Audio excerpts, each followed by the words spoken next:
devil in a red dress. Call 911, I'm a killer. You know I hate to confess. Bang, bang, got my hand on the trigger. The devil in a red dress. Call 911, I'm a killer. You know I hate to confess. Bang, bang, got my hand. Call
Hello. How is everybody doing? Welcome of another day of the T-1000s taking over, going on a shopping spree. It is Christmas. We're sending out the wives to the mall.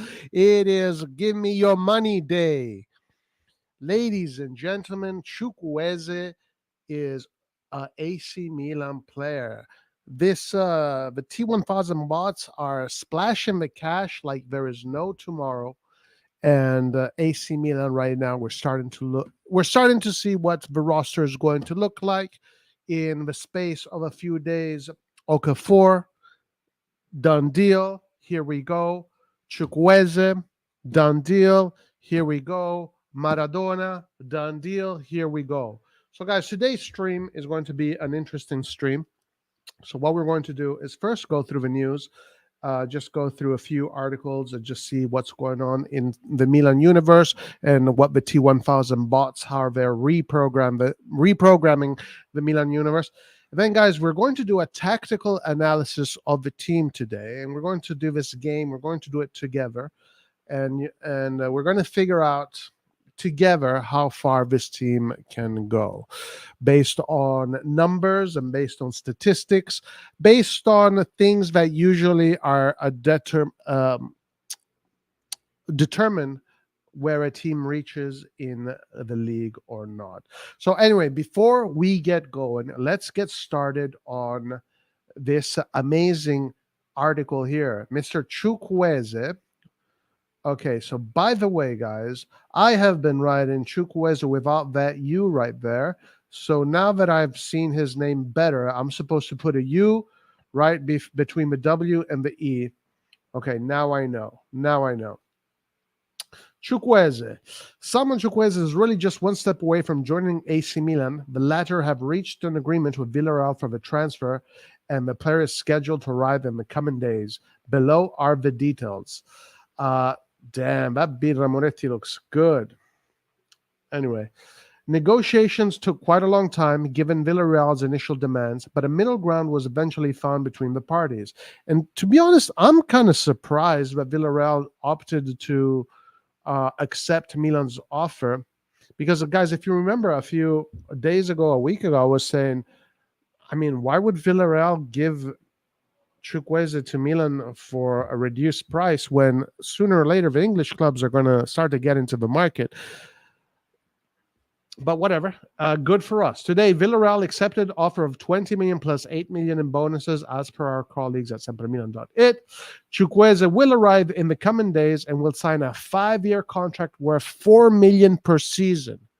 So now this is the third player we sign with these big contracts, 4 million, 4 million, 5 million.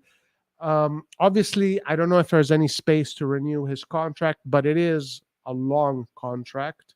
Let's see how this one will go. If he is a player that performs, obviously his price will go up. It'll be a capital gain for Redbird if they decide to sell him. But 5 years from now is a really long time. So no point of even discussing the contract. But he's pretty much making 4 million. I'm assuming plus the bonuses. Close to the top end of our wage caps.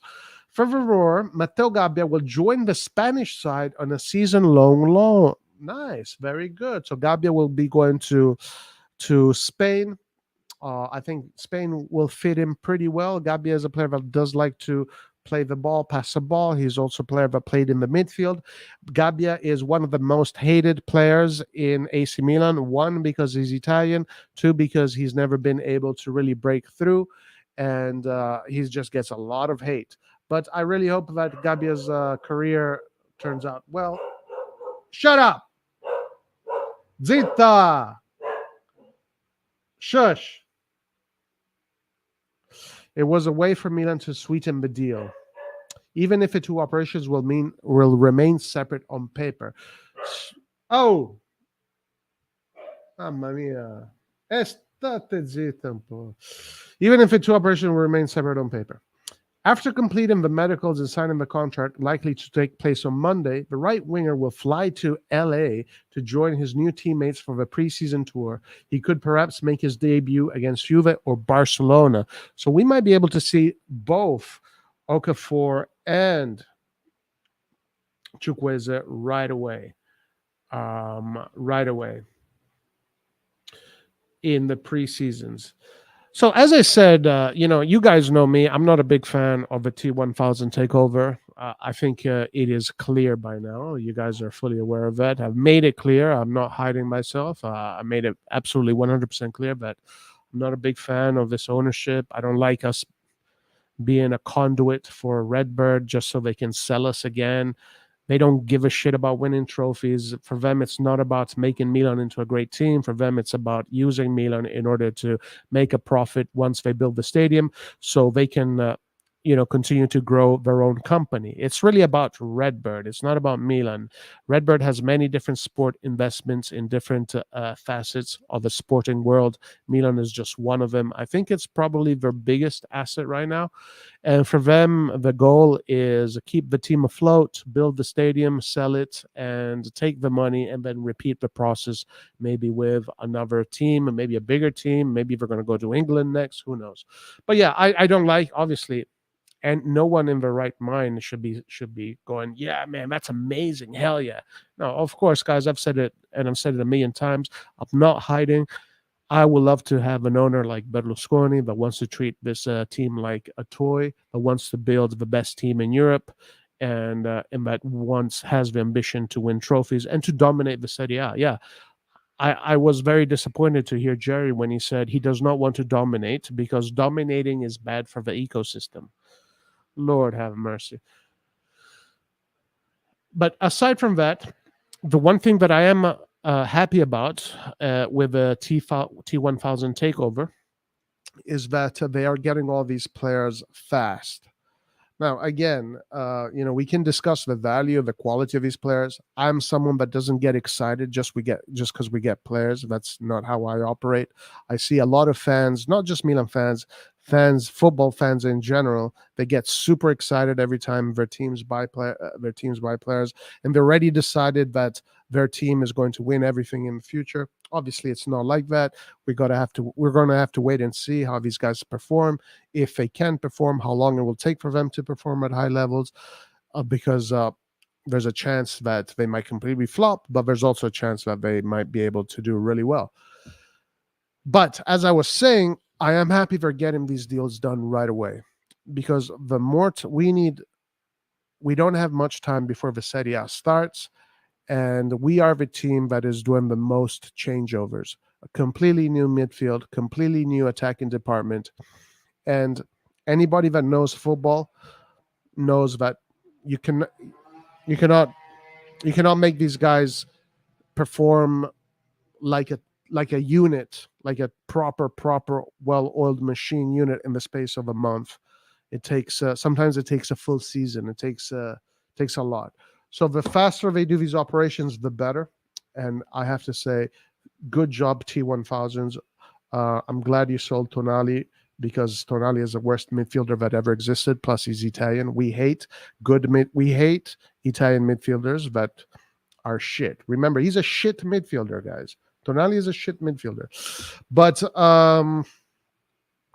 at least they're doing everything fast, which can only but be good. So before we get into the tactical analysis, let's see what Crispo said about Okafor. He had some interesting words regarding. Okay, we're not going to go through this whole thing, but this is what he said. He had an interview. Crispo, obviously a player that was on loan with us. I believe he was on loan. We never redeemed him. I think he was on loan from Chelsea, if I'm not mistaken. Correct me if I'm wrong.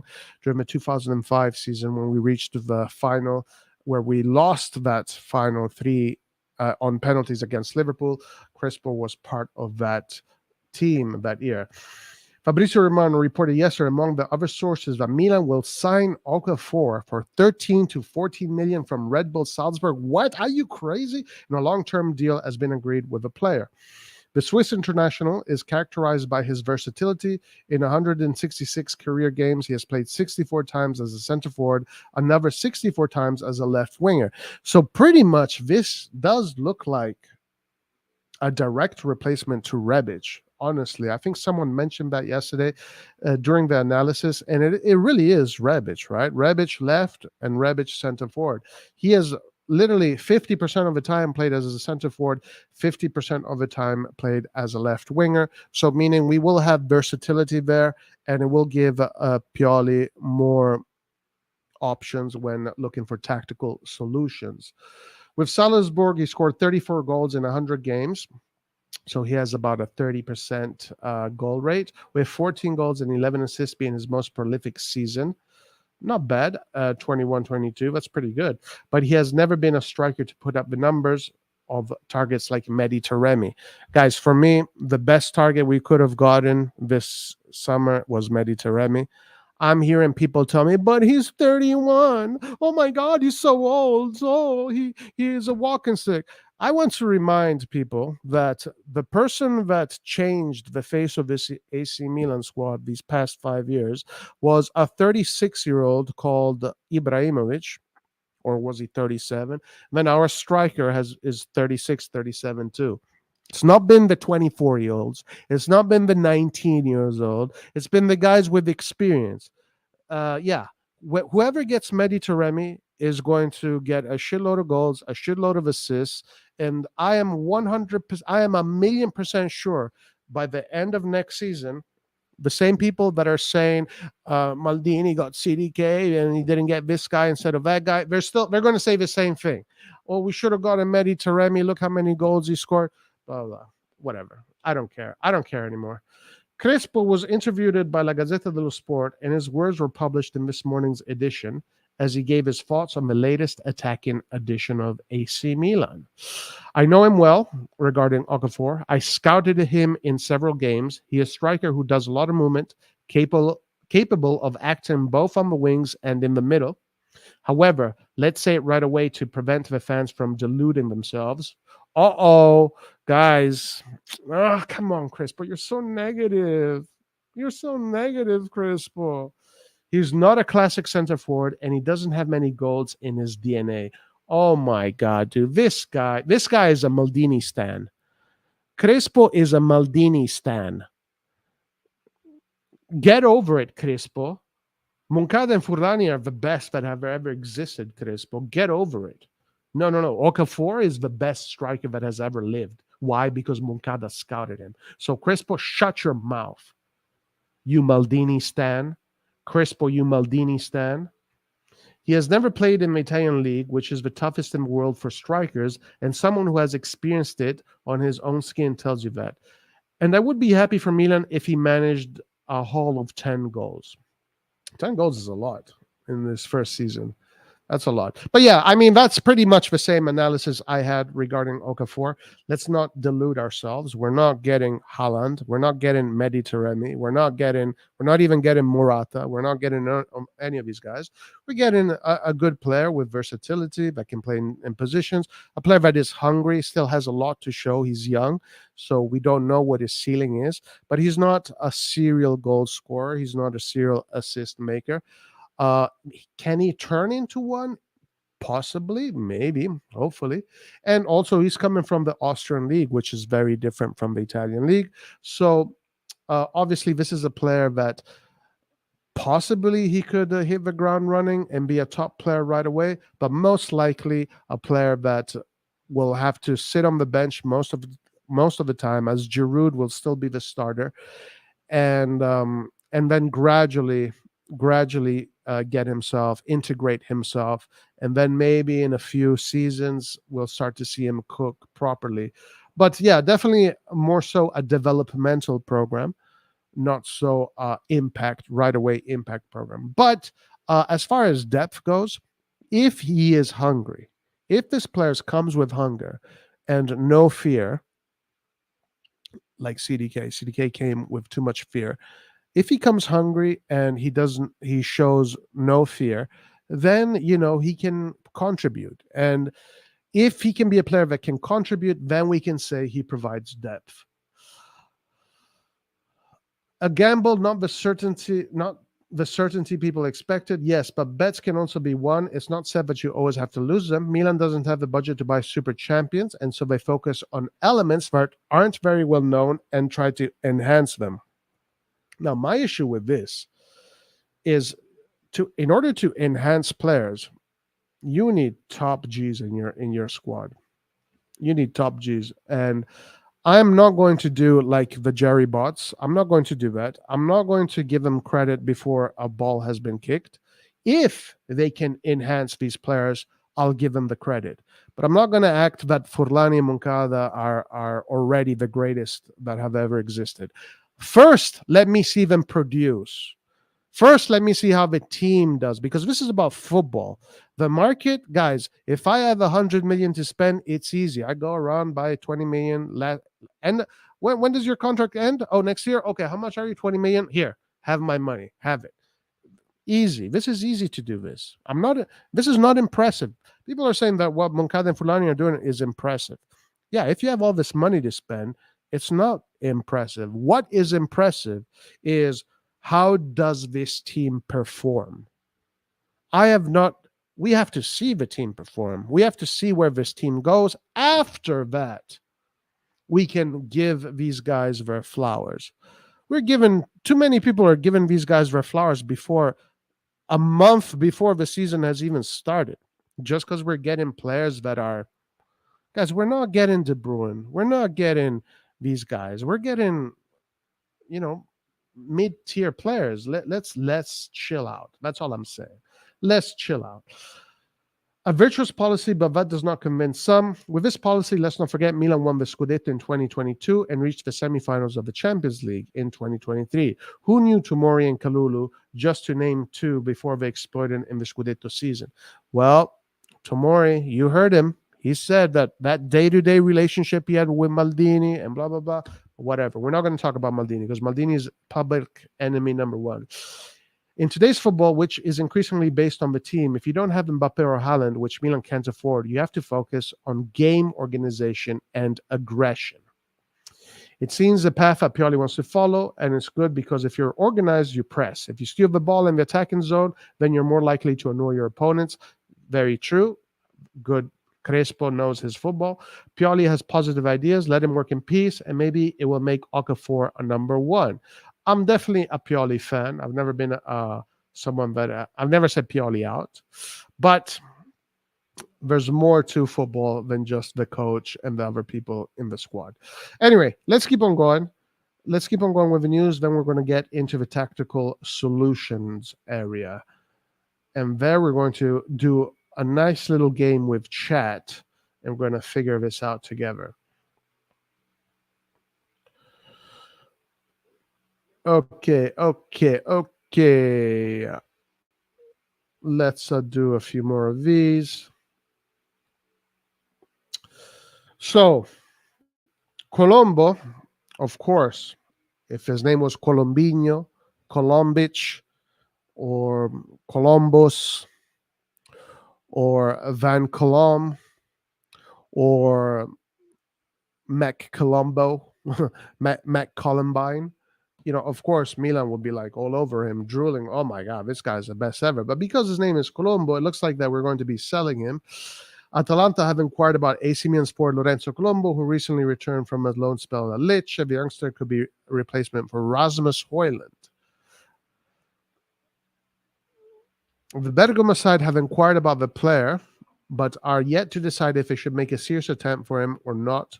Per the journalist, there have also been some inquiries from abroad for the 21-year-old who scored 5 goals in the top flight last season. If we sell this guy, I think it's going to be a really big mistake, but whatever. It doesn't matter. We don't care about this anymore. I think just like most Italian players, they really start to show their worth a little bit later than other players. For example, Zaccagni. Look at Zaccagni. If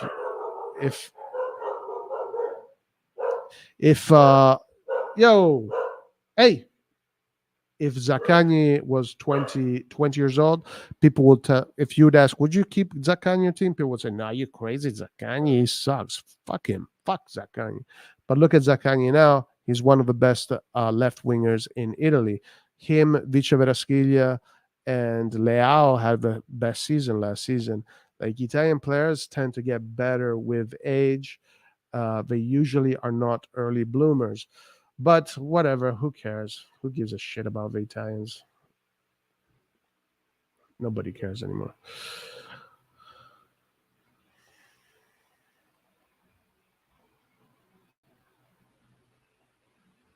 All right, I think we're good. Let's get to this tactical solutions game we're going to do with chat.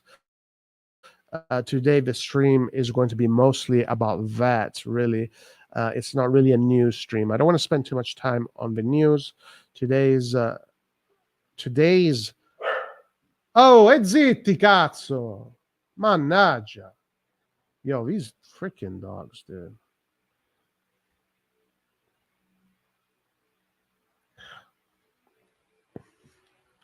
Boom. All right, guys. We're going to play a very fun game together. So let me say hi to chat first.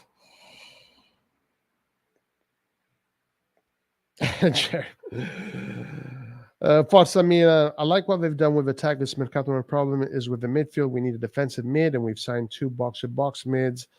And why did we waste 20 million on Kakaciks? I don't know. Good question. EPL is just the destroyer of talent, Roy. Good signing on Chuk, but we still need a proper quality DM. I know.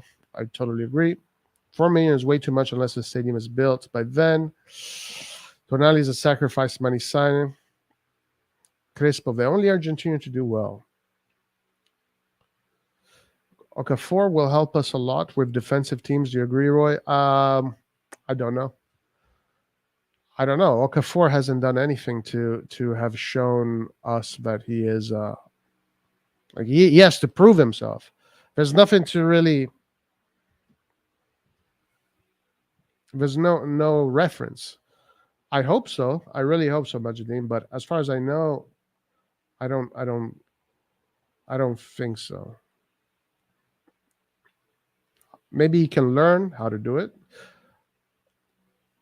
Ciao, Roy. What's up, Herbert? Pulisic, Chukweze, and Okafor himself are players that could and should break down those defenses who play low and tight.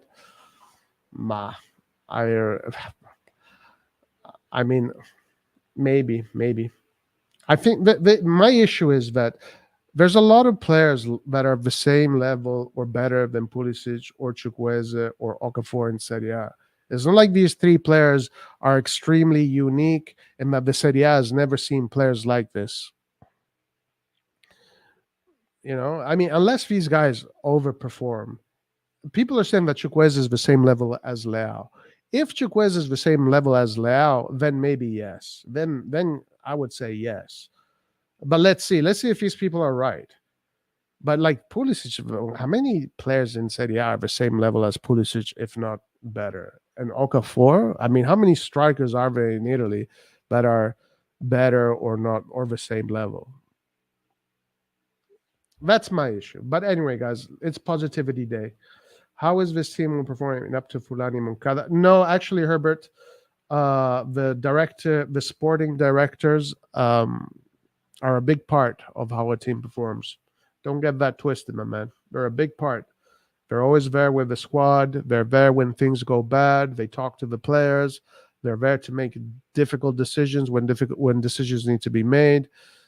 They should be a point of reference, but whatever. We don't care about this stuff anymore. This is a different kind of Milan. The dog is a Jerry Stan. That's right. 100%. All right, let's get into this. Tactical solutions game. So, guys, we're going to discover today. We're going to do this as a group, okay? We're going to discover today how strong we're going to be. So, first of all, let's put in the players, all right?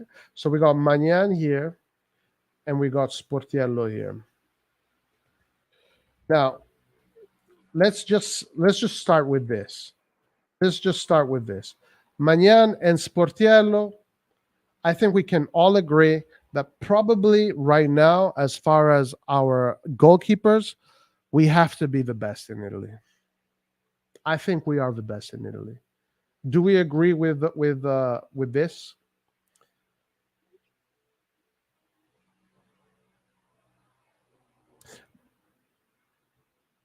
I'll send you the link on the WhatsApp. Give me a second. Pulisic, no, but bruh, he needs to be okay. Do we agree that Magnan and Sportiello, if they're not the best duo, they're top two? Okay, so already there we have a winning combination here. We have the best in Italy. We have the best in Italy when it comes to these two players. So this, I think, guys, this combination here, in my opinion, in my humble opinion, in my humbly objective opinion, is the best combo in Italy. This is number one in Italy. And thank you, Maldini, for making this happen, guys. So thank Maldini that today in Italy, we have the best duo, hands down, the best goalkeeping duo. I don't see any other team with two strong goalkeepers like this in Italy. So grazie Maldini, who believes in the best and believes in being the best. So Maldini was able to put together the best duo, defensive goalkeeping duo in Italy. So this is definitely a big A+. Let's look at the defense. Okay, so obviously we're going to have Theo. We're going to have Tomori. We're going to have Ciao. And we're going to have Calabria. Okay. Now, do we consider this? Where do we consider this defense? So, of course, here we don't know who we're going to have. Balotelli is going, so the deputy is going to be a question mark for now because we don't know who. Let's just leave it a question mark. And Tomori's deputy is Kjaer.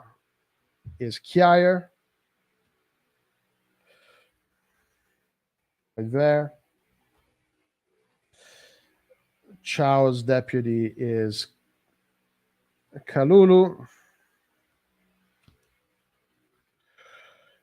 And Calabria's deputy is Florenzi for now. For now, this is our defense, right?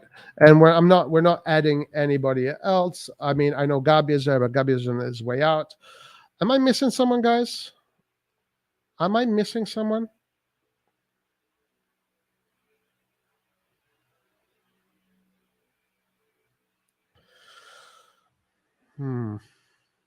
Yeah. I know that some of these players. Look at Milanista, who had a Tonali avatar up until yesterday, and we told them, hey, by the way, you have a Tonali. Maldini, stupid. You see these guys. You see these people, huh? They are not capable to say, Maldini, thank you for bringing us back in the Champions League. Thank you for making us win the Scudetto again after so many years. No, they're not capable of doing these kind of things. And right now they want to treat Fassone and Mirabelli 2.0 as if these guys are the best thing since football. But anyway, so far this is our defense right now, just 2x2s. Now, in my opinion, in Italy, this has to be top 2, top 3, top 2. Maybe top 1. So we know that Teo Hernandez is 100% the best fullback in Italy. So that's a no-brainer. So we have the best goalkeeping duo. We have the best fullback. Thank you, Maldini. This defense here, Tomori, Kjaer, Ciao, Kalulu, top level defense, experience, youth, agility, intelligence, everything. This defense has everything: height, speed, positioning. So no matter what, these 4 defenders can give you a combination of everything. So I would say that this defensive quartet here is probably now one of the best in Italy. And once again, thank you, Maldini. Thank you, Maldini, for putting this amazing defense together. Thank you, Maldini, for bringing Kjaer in, who was a game changer when we needed experience in the defense. Thank you, Maldini, for bringing in Tomori, for bringing in Shaw. Thank you, Maldini, for bringing Kalulu for just 500K and putting him in the first team, Maldini. Thank you for making those decisions. Maldini, thank you for Teo Hernandez. Maldini, thank you for giving us the best fullback, not just in Italy, but in Europe. Maldini, thank you for giving us the best goalkeeper in Europe, if not the best, the second best. Maldini, thank you. Thank you, Maldini. Maldini, I will always appreciate your work. I won't be like the Jerry bots, Maldini. I will appreciate your work. Anyway, so I think defensively we're very solid. Calabria, I think Calabria is very good. I don't think he's one of the best in Italy. Maybe he's in the top 5 or top 6. I don't think he's in the top 3 when it comes to the right backs. Di Lorenzo is obviously was the best one last year. Dumfries was up there, and maybe there's others. Florenzi, guys, if Florenzi is fit, having Florenzi as a backup is a luxury. It is a luxury. And in our Scudetto winning year, having him as a backup was an absolute luxury. Obviously, this side can be reinforced, and they are thinking of bringing in Singo. So we'll put in Singo here. Maybe Singo. Bada bim, bada boom. Maybe. And here, I don't know who we're going to bring in. We still don't know. But I think if we just look at the defensive structure of this team, we are definitely in the top 2, top 3 in Italy. Maybe in some aspects, top 1.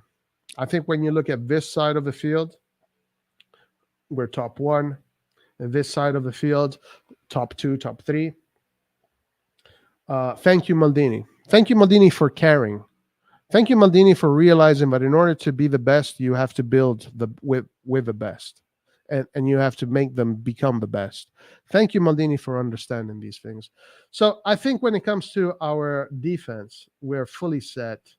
I think it's a very good defense. It's a very competitive defense. I think this is a defense that is a Scudetto winning defense. This is 100% a Scudetto winning defense.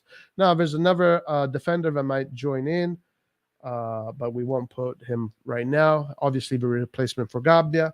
So there's 3 more defenders that should be coming in. Either Singo, this guy here, deputy for Theo, and then another defender that will be replacing Gabbia. So we'll put him here and question mark. So I think when it comes to our defense, 100% top notch.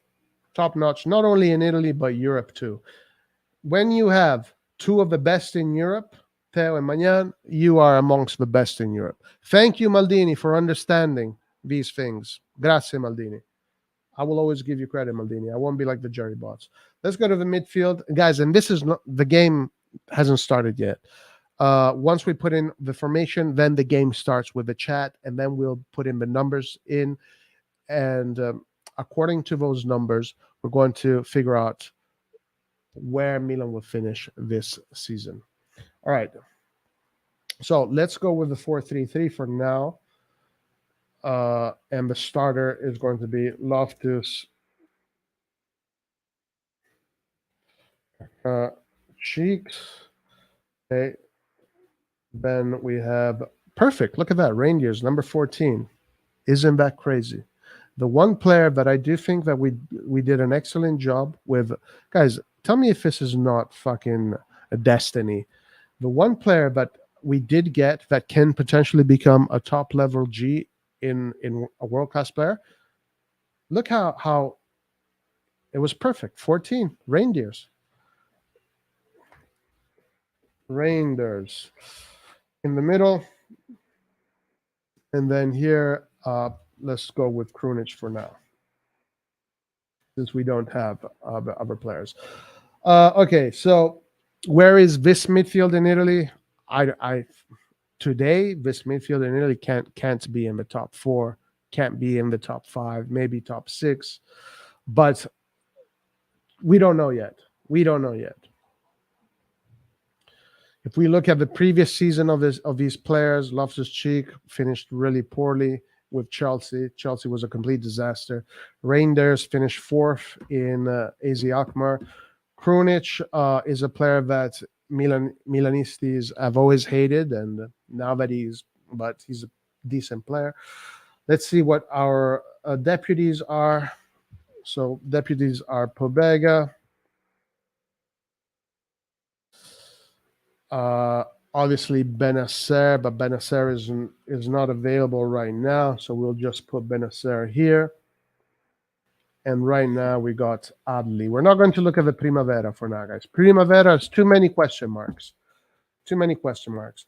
So if we do look at this midfield so far, I don't think this is a Scudetto winning midfield. At least we don't know yet.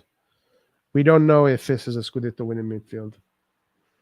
It can be, but objectively speaking, if you want to be a Milanista and if you want to be a cheerleader, yes, you can say that this is the best midfield that has ever existed in the history of football. But if you want to be objective and be an objective analyst regarding football, and you want to compare this to other midfields, etc., and other players, not just in Italy, but in Europe, you can't really call this a world-class midfield. I would say this is a world-class defense because it was built by a world-class mind, which is Maldini. But this right here, aside from Benacer I don't see anything that is world class. Maybe Reindeers can become world class, but he has to prove it. Loftus-Cheek is too late for him to become world class. Pobega, his time is. I doubt he's going to become a world class midfielder. Krunic is a very experienced midfielder in Europe. Ali looks like he's on his way out. Yeah, this midfield. I don't know. If you want to be a Milanista, sure. Hey guys, this midfield is the fucking best midfield I've ever seen. Dude, this is, oh my God, Forlani and Moncada fucking put this midfield together. Are you kidding me? No, but you can definitely see the difference here. Look at the difference. This was built by Maldini, absolute world class. This was built by the T-1000 bots. Definitely not world class. Definitely not world class. Midfield is a problem. But maybe Reindeers can become world class. So we'll see. And the game, guys, is not over just yet. Let's look at the attack. So, of course, Leao. And Leao is world class, one of the best in the world.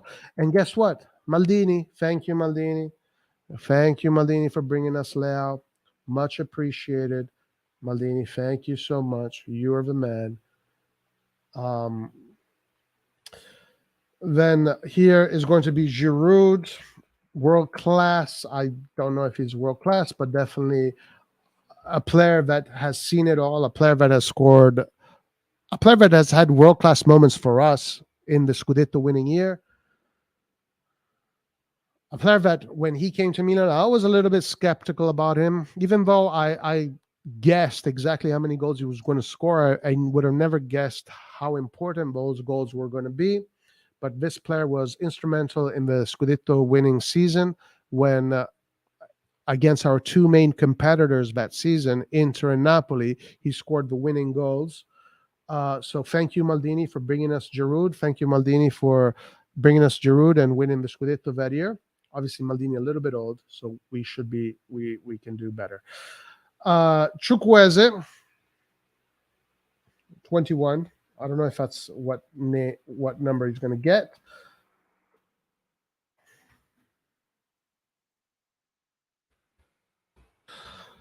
So Chukweze is a T-1000 operation.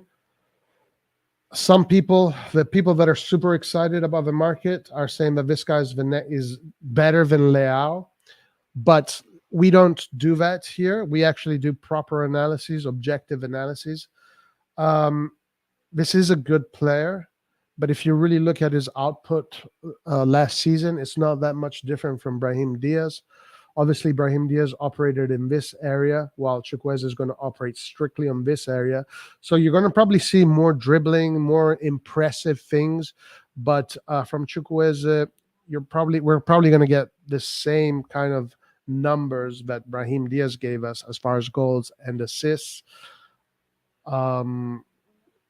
It depends. I mean, maybe these guys that are super excited are right, and Chukweze is like Leao or better than Leao. But I think that if Chukweze was like Leao or better than Leao at 24, we would have already known. We would have already known. At 24, if you are the level of Leao, you already know. Leao is coming from 2 seasons now with 20 plus goals. 25 or 20. Well, the season before he had 23 goal contribution. The season after, but Scudetto winning season, Leao finished with 23 goal contribution. Last season, Leao finished with 25, 26, or 27. So, I don't think Chukweze can give you those kind of numbers, guys. There's nothing in his history, in his stats that shows you he can give you those numbers. Maybe he's going to have a big jump here, but we will see. All right, so on this side, let's keep Pulisic going to be here, and right now we're going to play with a 4-3-3. So Pulisic, interesting player, versatile player. Now, Pulisic, if he stays fit, I think he can help the team because Pulisic is the captain of America. So he knows what it means to be responsible, to put a team on his shoulders. So these are things that we know that Pulisic can do. He can go out there, fight for the trophies, and put himself in those positions where he can carry the team on his shoulders, because this is what he does for his national team. And if you do that for your national team, doing it for a club is not that difficult. So Pulisic, his biggest problem is, first of all, his injury status. If this guy continues to have injury issues, and we know that Milan is one of the worst teams in Europe when it comes to our players getting injured. If this guy continues to have injury, this is going to be the biggest flop of the season. But if he does not have injuries, I think Pulisic can be very helpful to the cause. But anyway, we're going to keep him here as a deputy to Leao, because that's what makes sense for now.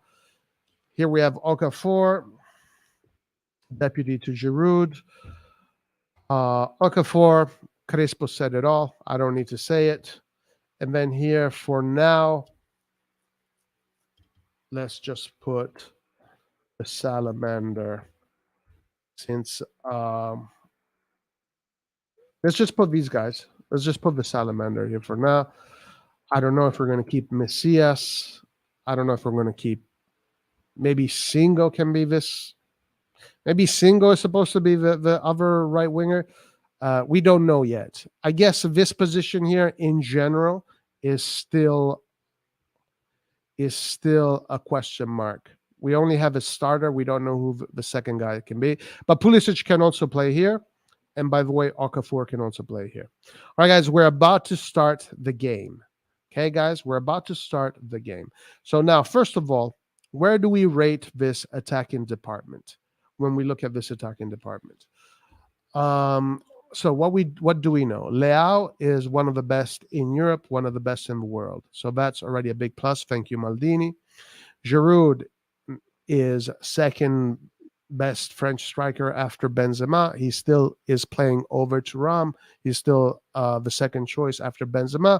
So he's still one of the best in Europe. Thank you, Maldini. Chukweze, I believe he is a starter in Nigeria. I don't know, to be honest with you. But Chukweze is coming from an okay season in Villarreal. He had 6 goals and 5 assists. Ibrahim Diaz, by the way, had 6 goals and 7 assists. So Ibrahim Diaz had more goal contributions in Serie A than Chukweze in La Liga. And Serie A is much more difficult to score goals than La Liga. So that says a lot too. So, yeah, in my opinion, guys, I don't think we're getting another Leao. I think we're getting someone that might be a little bit better than Brahim Diaz, which means someone that is going to help us, someone that is going to help us win games, someone that is going to help us win, hopefully, important games, because Chukweze had some good, important moments against some big teams too. In the Conference League, not so good. Villarreal got eliminated pretty fast, pretty early in the groups, not in the group stages, after the group stages, and I guess Chukweze wasn't there to be seen. The one thing I'm definitely seeing about Chukweze is this: when we buy players, there are people that get so excited about players that they tend to think that these guys are perfect, that these guys never make any mistakes, that these guys play football the way Maradona plays football or Messi. But no, the truth is all of these guys, Pulisic, Okafor, Chukweze, Loftus-Cheek, they're going to make mistakes, just like Krunic makes mistakes, just like Giroud. How many times did we get pissed off with Giroud because he can't get a layoff? Or Leao. Leao was MIA for 3 months. So these guys are humans. They're not robots. They're humans. And that's why I'm not like super overly excited, like as if we're getting world-class players. We're getting good players, but good players with flaws. So let's also keep our feet on the ground. Okay, guys, let's start this game. Oh, well, wait. First of all,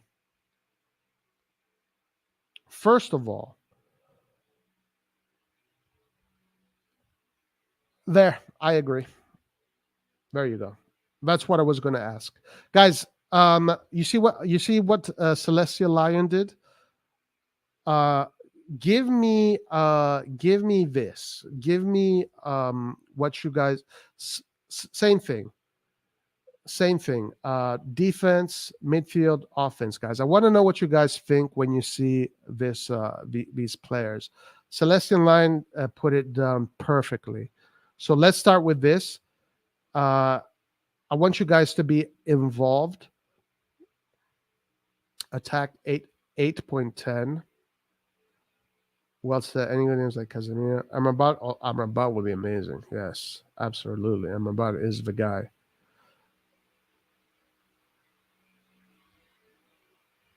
Although reindeers would drop between the defenders sometimes to offer some passing solution, especially when we're pressing high, but their role is box-to-box attacking Mezzala. Yeah, absolutely. Hold on, dude. I don't have... Defense 10 out of 10, midfield 6. Ok. Difesa 8.5, centrocampo 6, attacco 9.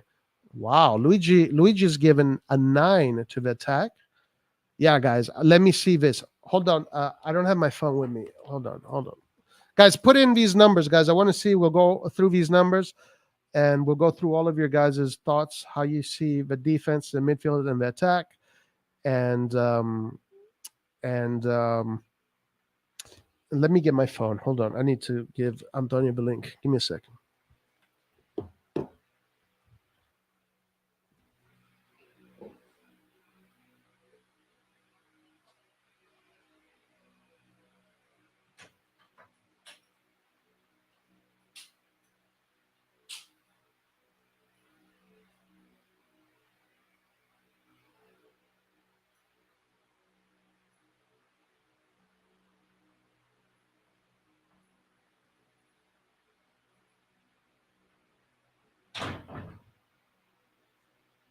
Ole, hola, Milan.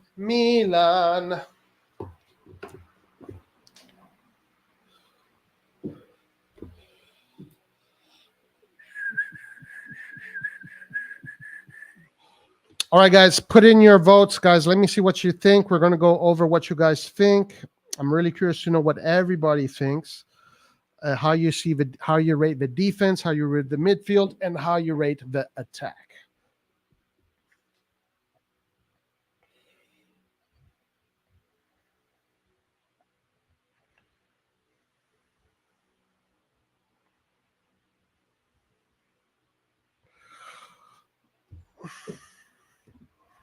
Okay, so let's look at this. So Luigi says 8.5 for defense, midfield 6, attack 9. Very confident about the attack. Same as Celestial Lion, which I think that's where I'm at with guys. I think this one is exactly how I see it. That's exactly how I see it. I think that's perfectly exactly how I see it. Edison says defense 10 out of 10, 6, midfield, attack 8. We're not too far off. Defense 8.5, midfield 5, offense 8. It does look like everybody here is not too convinced about the midfield. This team will need time before starting to perform harmoniously. I totally agree. Defense 8.5, midfield 5.5, attack 8. Yeah.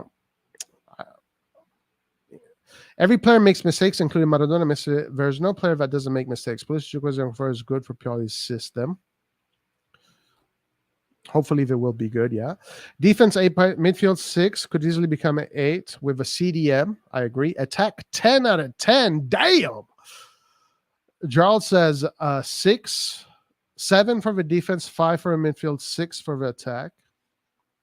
Okay. Attack is a 6 out of 5. Defense is a 8. Midfield is a 5. Okay. Interesting. Defense 8, midfield 6, instead 3 because reindeers. Oh, so basically, if it wasn't for reindeers, it'd be a 3. Attack is a 7. So what I'm seeing is that everybody is more or less on the same page here Yeah, this is exactly how I see it, Joel. Yeah.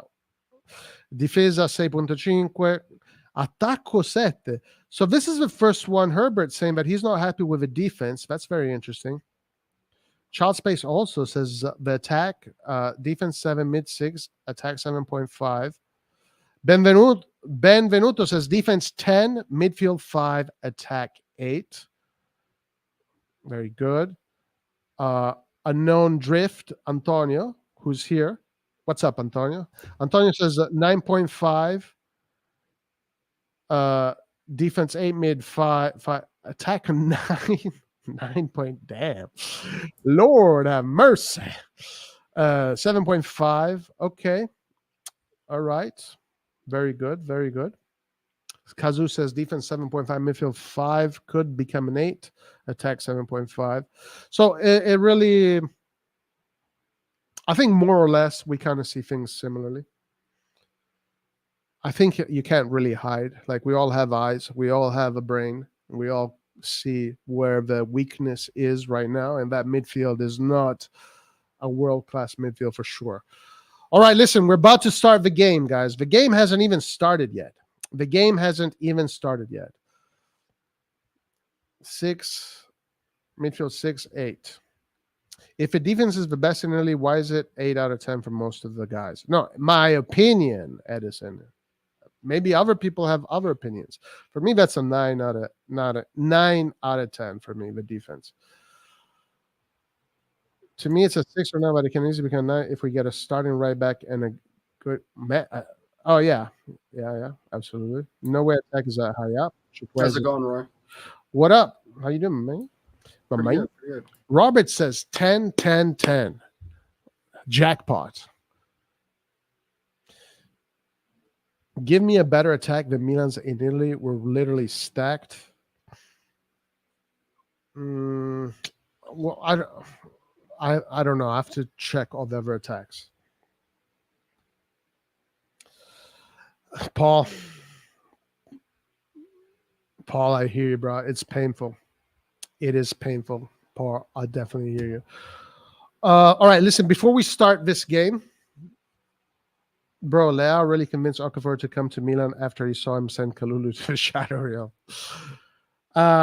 Before we start this game, guys, which is going to be an interesting game,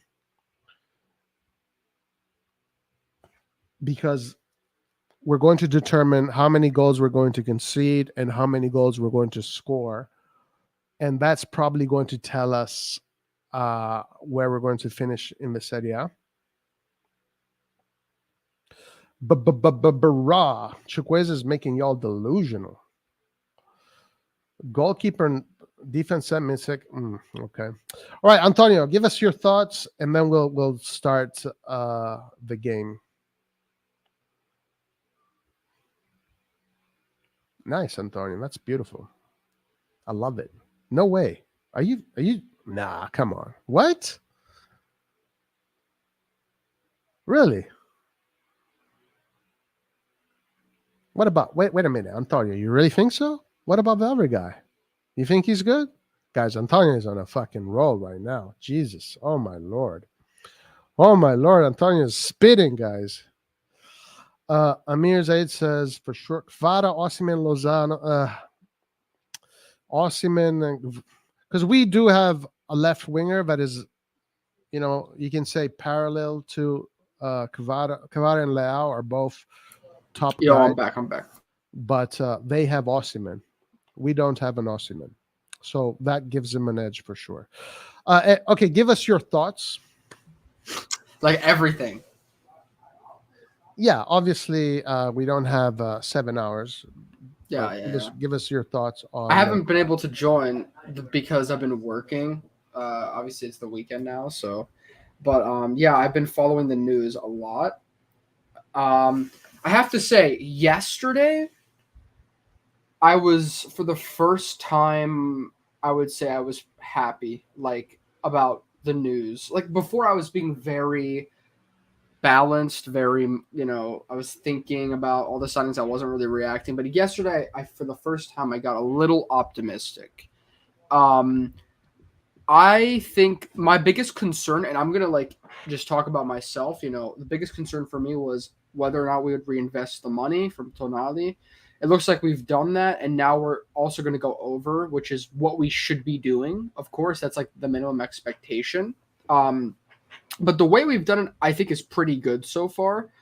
I think, speaking on the signings, Chukweze, I disagree. That's probably the player I disagree with you most. I think that Chukweze, as a right winger, has really, really good potential. And even though he may not score as much as Leao this season, I think that having him on the right is going to completely open up how we play, and it's going to make us so much more dynamic and dangerous if he can stay healthy, obviously. So I'm very excited about having him as a player. He's one of the best dribblers in Europe, so he can take on his men and play in tight spaces. And he's a great finisher. I'm really excited. Just for the Chronica, when we bought Messias was one of the best dribblers in Europe too. No, statistically, this guy Chukweze. yes, hold on, Chukweze. When we got Messias, he was statistically Chukweze is like being compared to the names like I think Vinny, Leao, Rodrigo, and Mbappe. So was Messias. No, I don't believe that. But I could be wrong. Go check, because I remember when we did this analysis too. I don't think so. But anyways, wait. That's I'm saying a fact.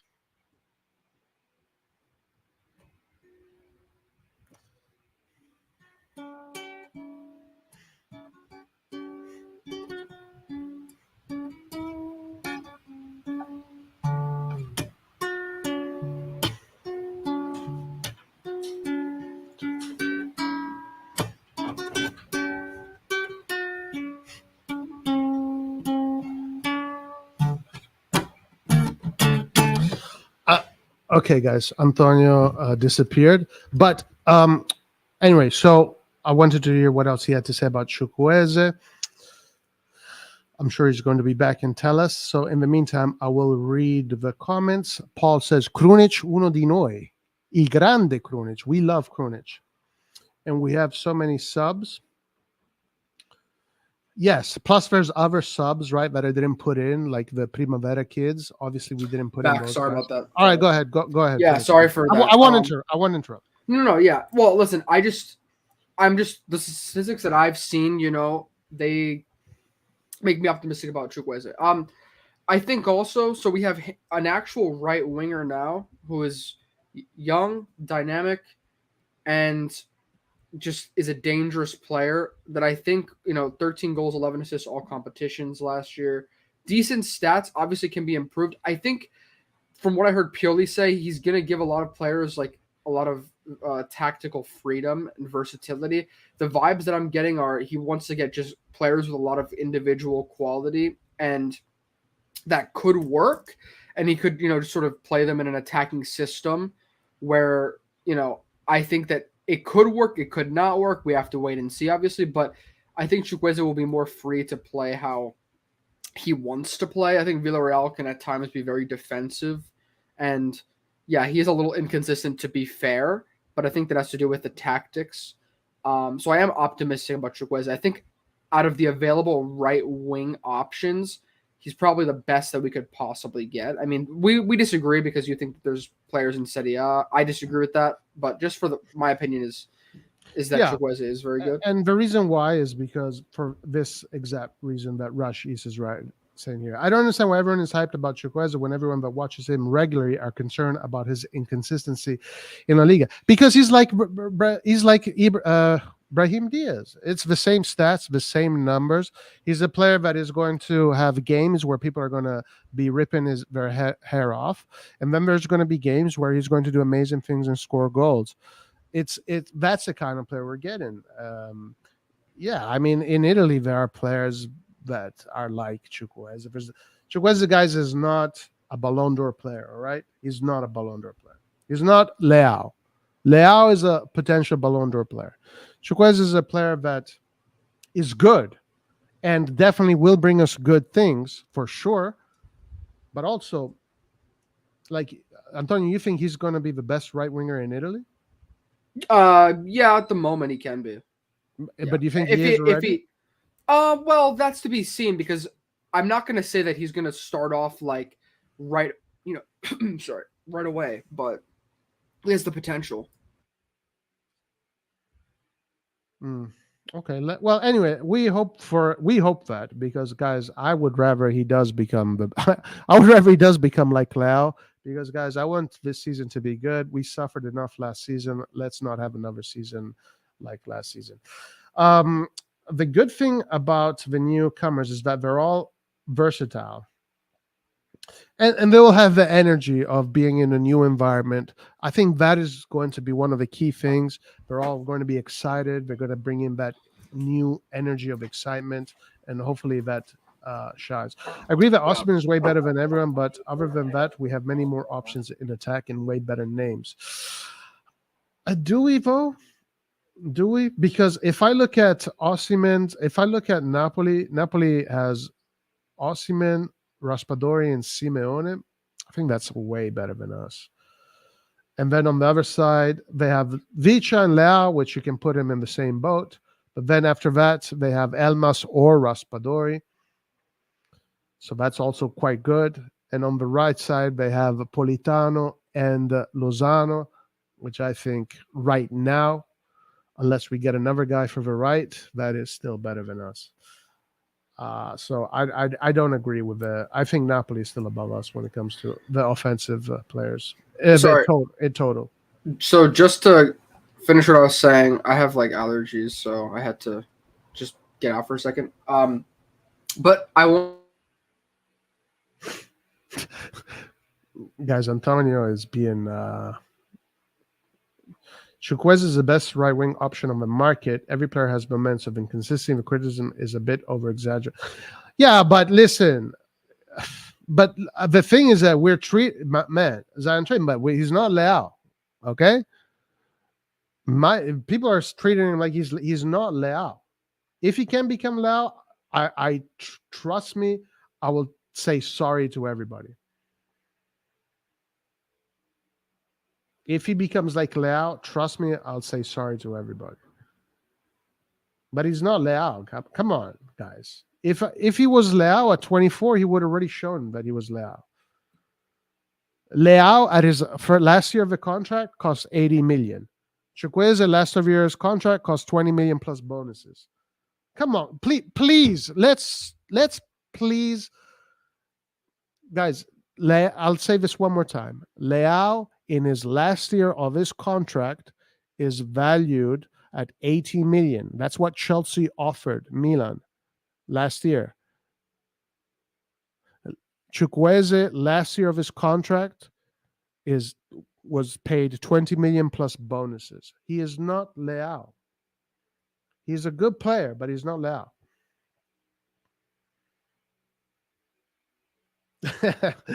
Amir Zaid does not agree. No, I think the biggest difference with Napoli is Osimhen. Obviously, guys, like this, the biggest difference with Napoli is that Napoli right now we don't know yet because maybe Chukweze can be a 20 plus goal contributor, but Napoli in offense has two players that surpass the 20 goal mark, goals and assists. Vicha finished with close to 30 goal contribution, and so did Osimhen. So between the two of them, they contributed to 60 goals, just the two of them, or close to 60 goals. We only have one player up top that has done that so far. I don't think Giroud has the ability to do that. Maybe Chukweze can do that, but Chukweze has never done that before in his career. If he does that, it'd be the first time. And also, Vicha was 21 when he did it. Chukweze is 24. So that's why I think Napoli is has a bigger edge. And I think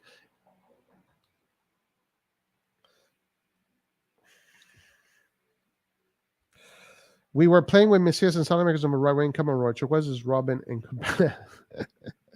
hey, listen, in my defense, I did say that it is an upgrade to what we already have, yeah, on the right.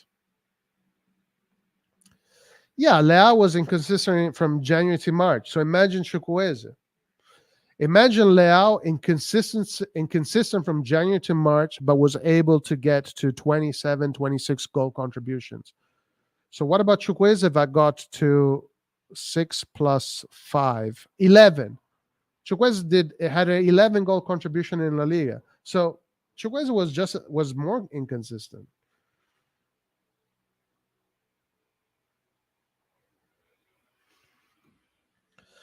Anyway, I don't want to make this about I'm just like, listen, I do not want to over evaluate players. I'm going to evaluate players properly. All right, I'm going to evaluate them properly. I'm not going to over evaluate them.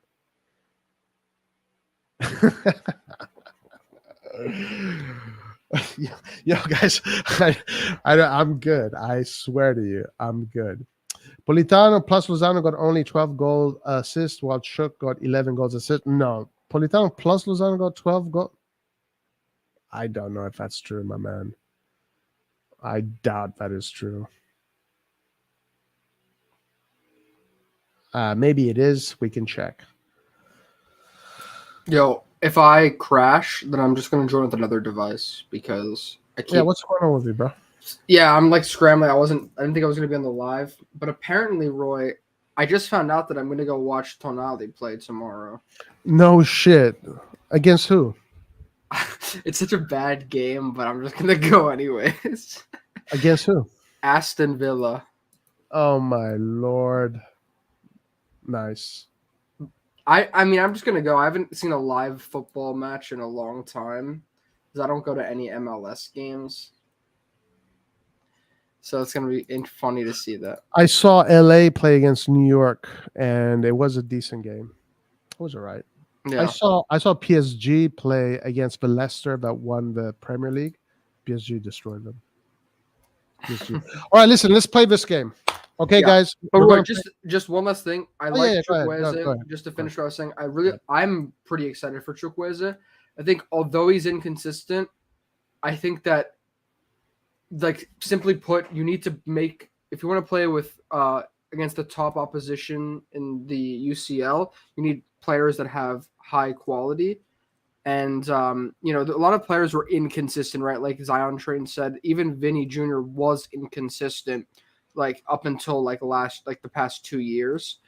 He was kind of shaky, but I think players can mature really well, and he has the ability. It's just about, can he just actually manifest that into the performances, and also can he fit in with the team. So overall, I think this signing makes a lot of sense. I'm happy for it. Yeah. Listen, at least I'll end on my part with this. If this was about non-EU spots, for me, I would have gotten Taremi instead, because Taremi is a player that in Italy nobody has. And it's not about what we already have, it's about what the competition has. And we should have gotten Taremi, because with Taremi, we would have had 2 players up top.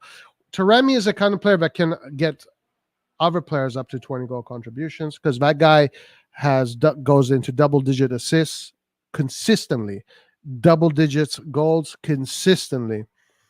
Taremi would have given us a lot more goals, but because this management does not understand that experienced players are valuable, they only want to get youngsters. They don't, like Maldini said, okay, listen, we're in a lot of trouble here.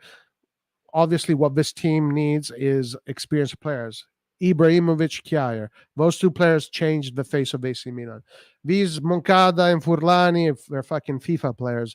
So for them, they don't understand these things. So they're going for all the youngsters. But let's see, man. Hopefully he does do a lot. All right, let's get into this game, guys. Let's figure out how many goals AC Milan is going to score. Okay? Let's start with that. So let's start with one player at a time. Let's start with Theo Hernandez. How many goals do you guys think Theo Hernandez is going to score? And we're going to average this. Give me a number, Antonio. I love that number, Antonio. That's my favorite number in the alphabet. In the alphabet, that's my favorite number. Oh, you disappeared. What number? How many goals do you think? how many goals do you think Theo Hernandez is going to score? Wait, what number did you say, Roy? I asked you, how many goals do you think Theo Hernandez is going to score? This is for the chat also. Yeah, but what was the number you just said before you asked me that? I didn't say a number. Oh, okay. Theo Hernandez, that's interesting because the past few seasons, he hasn't, I guess, This value, Luigi, this value. I think that when we were playing with Rebic, like when he was before Leao had exploded, that was when Theo had his best season. Hold on. We're gonna do every player, my man. Oh, so sorry. I guess you want to give me straight up. We can't. I'll say I'd say 6 goals would be a good number. He can do more, but I think with this current team, the way we play, probably not crazy. So 6 is really good. But all right, 6. Okay, so Edison says 4. Aziz says 7. Celestian says 5. 4. 4, 5. 4. I say 6 too. I think we're gonna just average it out. 6. Let's put 6. I think 6 is. Wow, Tony says 10. Let's average it at 6. We don't need to put the assists, but let's just average it at 6. So 6. Okay. What about let's do all of these 4 defenders together? How many goals do you think this quartet is gonna get between Tomori, Kiar, Chow, and Kalulu? What do you guys think? That's Yeah, only goals. I'll say 6 again. You say 6. Edison says 4. Guys, let me know in chat, how many goals do you think this quartet is going to get? 3 goals, the center backs, Chow. So Luigi says 5, 4 or 5, 5, 4. So far, the average is 5 between the 4 of them. Okay, let's keep it at 5. Let's keep it at 5. Which kind of makes sense. I mean, center backs are not going to be scoring a whole bunch of goals. So we'll put it here. 5 goals, CB. All right. What about these 2 here, Calabria and Florenzi? What do you think?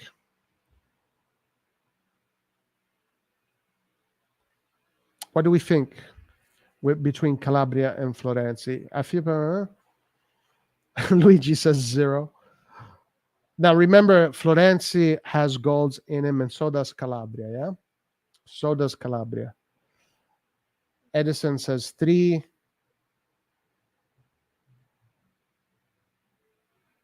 Nah, I disagree, guy. Whatever, it's fine, man. I mean, honestly, Zion, for you, whatever Moncada and Furlani does is the most perfect thing in the world. These guys can decide, hey, why don't we fucking, I don't know, spread a virus around the world and kill everybody? Yeah. I think that's perfect for Pioli. I mean, Zion, is there anything that Moncada and Furlani can do that you think is wrong? Hey, Roy, can I also make one point about the Mercato really quick? Yes. I just want to say this, because I was listening to what you were saying earlier. I totally agree that we need to praise Maldini for everything he did. I'm not going against that, but at the same time, though, I've always said that I look at a transfer market and I believe that the sporting director and what they can do is they can make us as well equipped as possible to perform. Now, these guys, I mean, on paper, I think they've made some really good signings, like Reinders, Chukweze, even Okafor, which I haven't talked about. I really like Okafor too.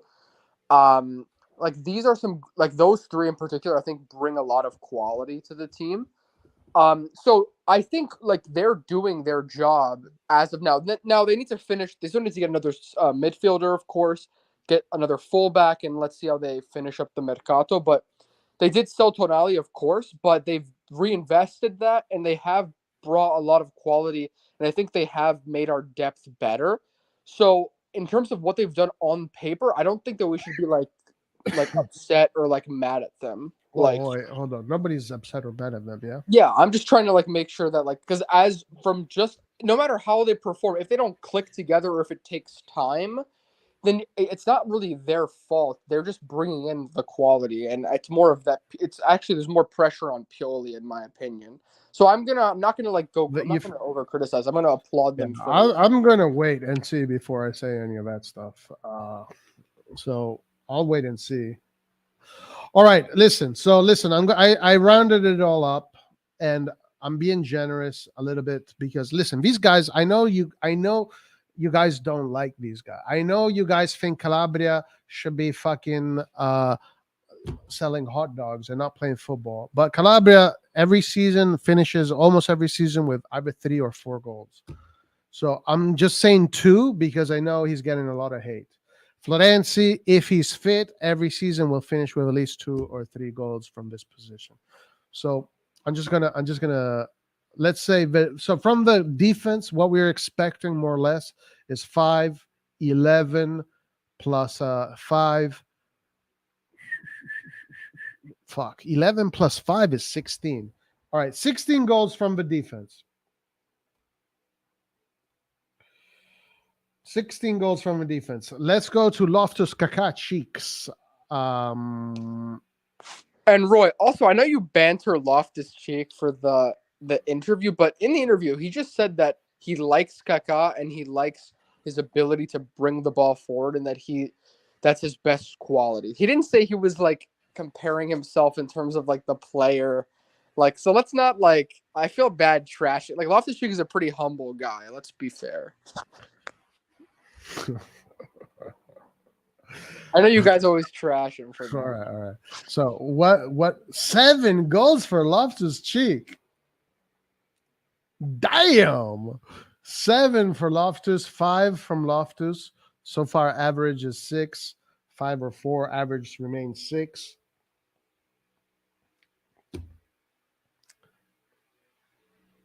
Pitbull is good. I like him, but watch out for Pitbull because Pitbull never. The thing about Pitbull, though, now Pitbull guys, I like Pitbull a lot. He's out of Italian YouTubers, he's my top G for sure. But Pitbull will never criticize anything. Pitbull will never criticize anything. Everything for him is anyway. All right, I'm seeing 4, 4, 4, 0, 3. Damn, it's going down. The average is going down to 5. I would say 6. What about you, Antonio? How many goals? Yeah, Loftus isn't. I mean, 6. I think is like more than enough. I'm gonna say 5 because he's not like a scoring midfielder. He brings the ball to the edge of the box. That's what he does. I mean, if he can get some edge of the box finishes, that'd be really nice. But I don't know. Perfect. So that was the average. So 5. There you go. What about Rangers, guys? Now Rangers had only 3 goals last season. I thought he had 6 in the league. Wait, are we doing league or all comps? No, league. Serie A. Oh shoot! Okay, I didn't know that. I thought we were doing. Yeah, but 5 in the Serie A for Loftus-Cheek is. Yeah. It's fine. So what about Reindeers? He only had 3. He had a lot of assists. Now the reason why we're not doing assists is because these guys are the ones that are going to receive the assists, so we're going to put that in there.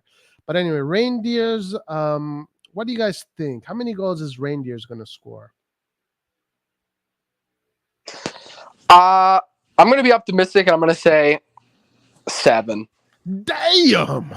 Well, here's the thing, though. I don't know how Pioli is going to play, so I don't want to make predictions, but if I have to make a prediction, I really like him, and I think that he brings a lot of forward quality that we haven't had. No, I really like him. Guys, for me, this is maybe 6. Guys, for me, this is a good signing. Reindeers for me is a really good signing. So all credit goes to the T-1000 bots. Reindeers for me is a A+ signing. Loftus-Cheek 3 goals and 1 own goal. USL number, here we come. You know it, baby. Second star. Put the third star. Hey, there. breaking news. Matteo Gabbia è a un passo dalla Villarreal. Del Villarreal. And also... wow. Woo! Let's go. And also, we're going to proceed to get Musa. That's what DiMarzio's. Oh, I love the Musa, guys. The Musa. Nice pink Musa. It has to be Gabbia. It has to be bushy. All right, Reindeers 8, 3 from Reindeers, 7, 5, 3. So far, the average is 6. 9 goals, 6 assists. Breakout season. Reindeers 5. Let's give me a R. Give me a E. Give me a D. Show me your bird. Redbird. Let's go. Let's go. Jake Thompson, the official cheerleader of Redbird Capital. I love it. 4, 6. Okay, so listen. He scored 3 goals. He scored 3 goals last season. Roy, my experience, that's not true at all. He has been very critical of the Musa links. Initially, an open shitted on Luca Romero, as we all do. Soccer for the win. So where do we do this? Where do we say 5? Rangers, I think 5 in the league. I would say I'm gonna go with 6, but 5 is pretty good. All right, no, guys. wait, but if Loftus got All 5, let's Rangers go. get 6. All right, fine. That's good. Let's do 6. Yeah. All right, Reindeers get 6. 6 goals. What about the myth, the legend, the greatest Bosnian player, 2 times Bosnian Ballon d'Or of the year, 2 times in a row? Yes, this man won the Ballon d'Or, the Bosnian Ballon d'Or 2 years in a row. Captain of Bosnia, Scudetto winner, Champions League semi-finalist. From the depths and the darkness of Empoli to the glory of the San Siro. Krunic, guys. Krunic last year, did he score any goals? I don't think Krunic scored any goals last year. But the year before, I think he scored 1. How many goals is Krunic going to score? The Bosnian king. 1 goal. Krunic is 0. 2 goals. 5 goals. 1, 1, 2. No, yeah.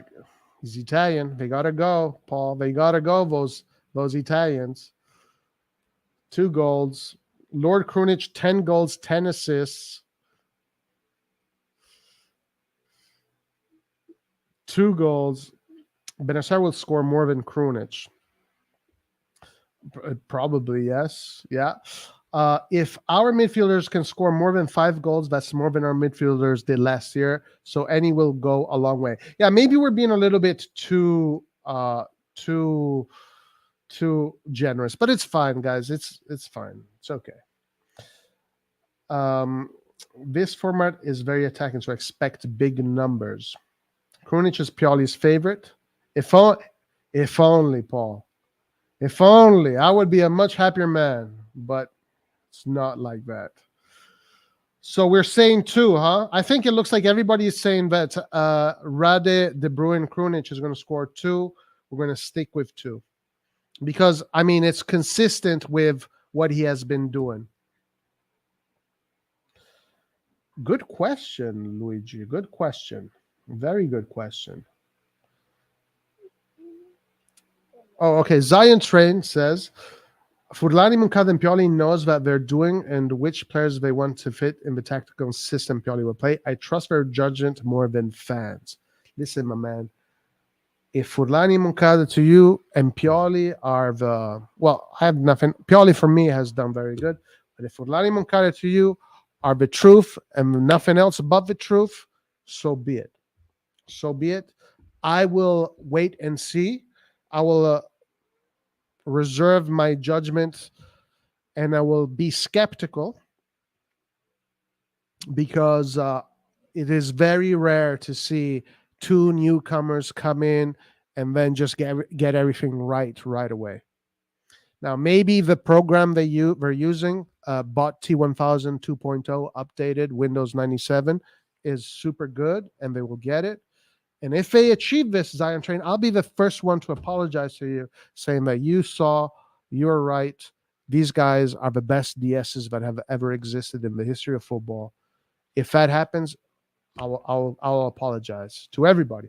But for now, I'm going to remain skeptical because I don't think it's impressive that you're given all this money to spend and you spend the money. For me, it's not that impressive. It is what it is. Yes, go ahead. So, Roy, when you look at Chukweze, like, I know you don't like him for a few No, reasons. hold on. Don't put words in my mouth. So tell me, so what's your take on him? He's an average player. Like, what's your take?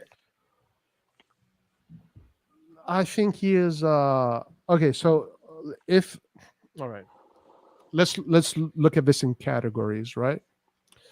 So you have. Well, I just wanted to ask you a quick question. You have elite, good, and flops. Okay, let's put it that way. Elite, good, and flops. He is in the good category.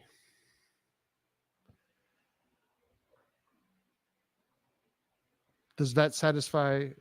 Is that answer satisfying to you? When you watch him play, does he not like impress you in terms of his quality and ability? No. I've seen tons of players that do what he does. He can dribble. He's Bruh. very fast. Yeah, these are all the same things that you guys hate on Berardi. Berardi has triple his numbers, and you guys hate on Berardi. Berardi does all of these things all the time. Maybe Berardi is less flair, but Berardi is way more efficient, and Berardi gets so much hate.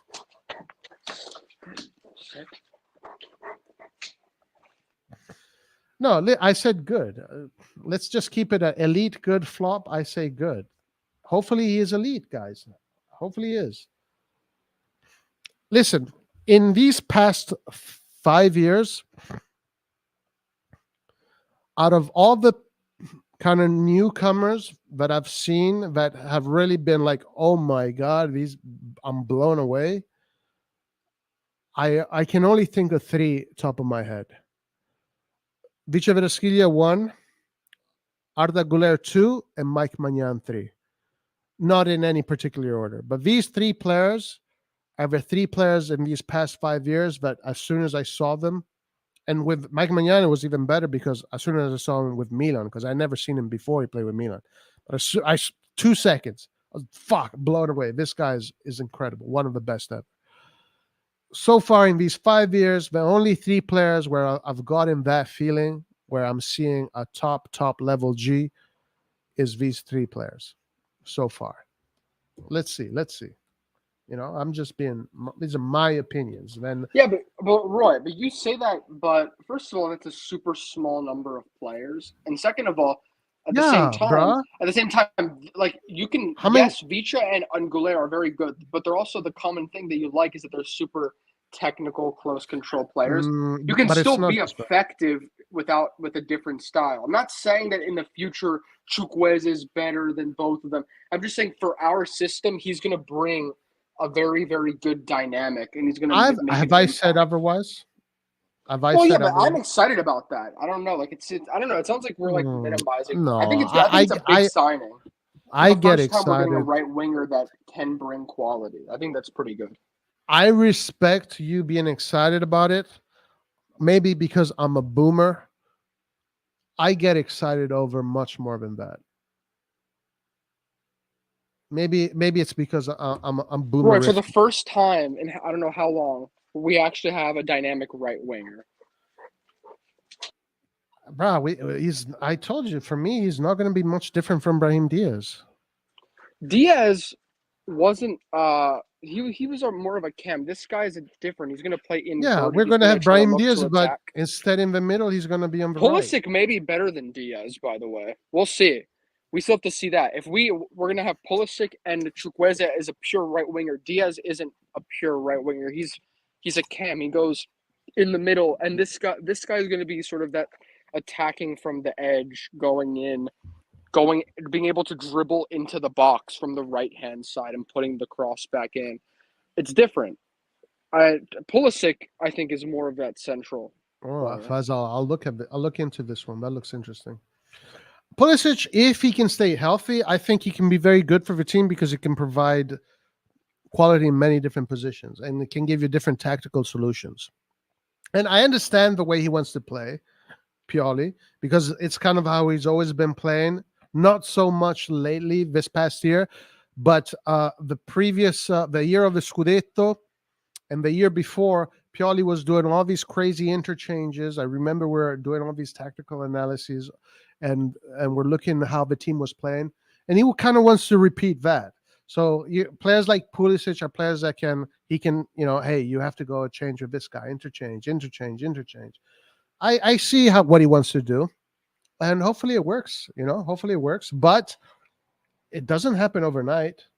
That's something that's, I'm sorry, but nobody can convince me otherwise. That shit does not happen overnight. Anyway, listen. Roy, did you speak about Okafor, by the way? You don't want to hear what I've got to say about Okafor. No, don't tell me you don't like him. We're stronger this season, Levari. Deal with it. Stop being so negative. Listen, let's first wait and see, my man. Let's wait and see, guys. Let's not start celebrating. Roy, to that same point, because you were attacking the management before we even started making all these signings, and I was pessimistic too.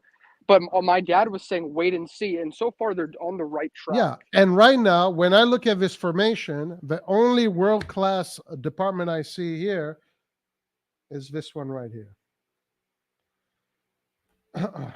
If you bench Pulisic and Okafor, and you have a front three of Leao, Chukweze, and Giroud, I think we're in a very good spot. That's not world-class.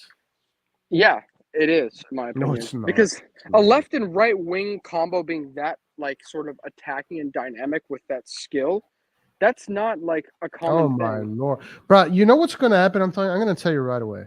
You're right now being super excited, but then you're going to notice that this guy is a human being just like everybody else, and he's going to make mistakes. And when we're going to lose against Bologna and Chukweze misses that assist of those goals, or he can't get the passes done, all of a sudden the whole your whole perspective. Yeah.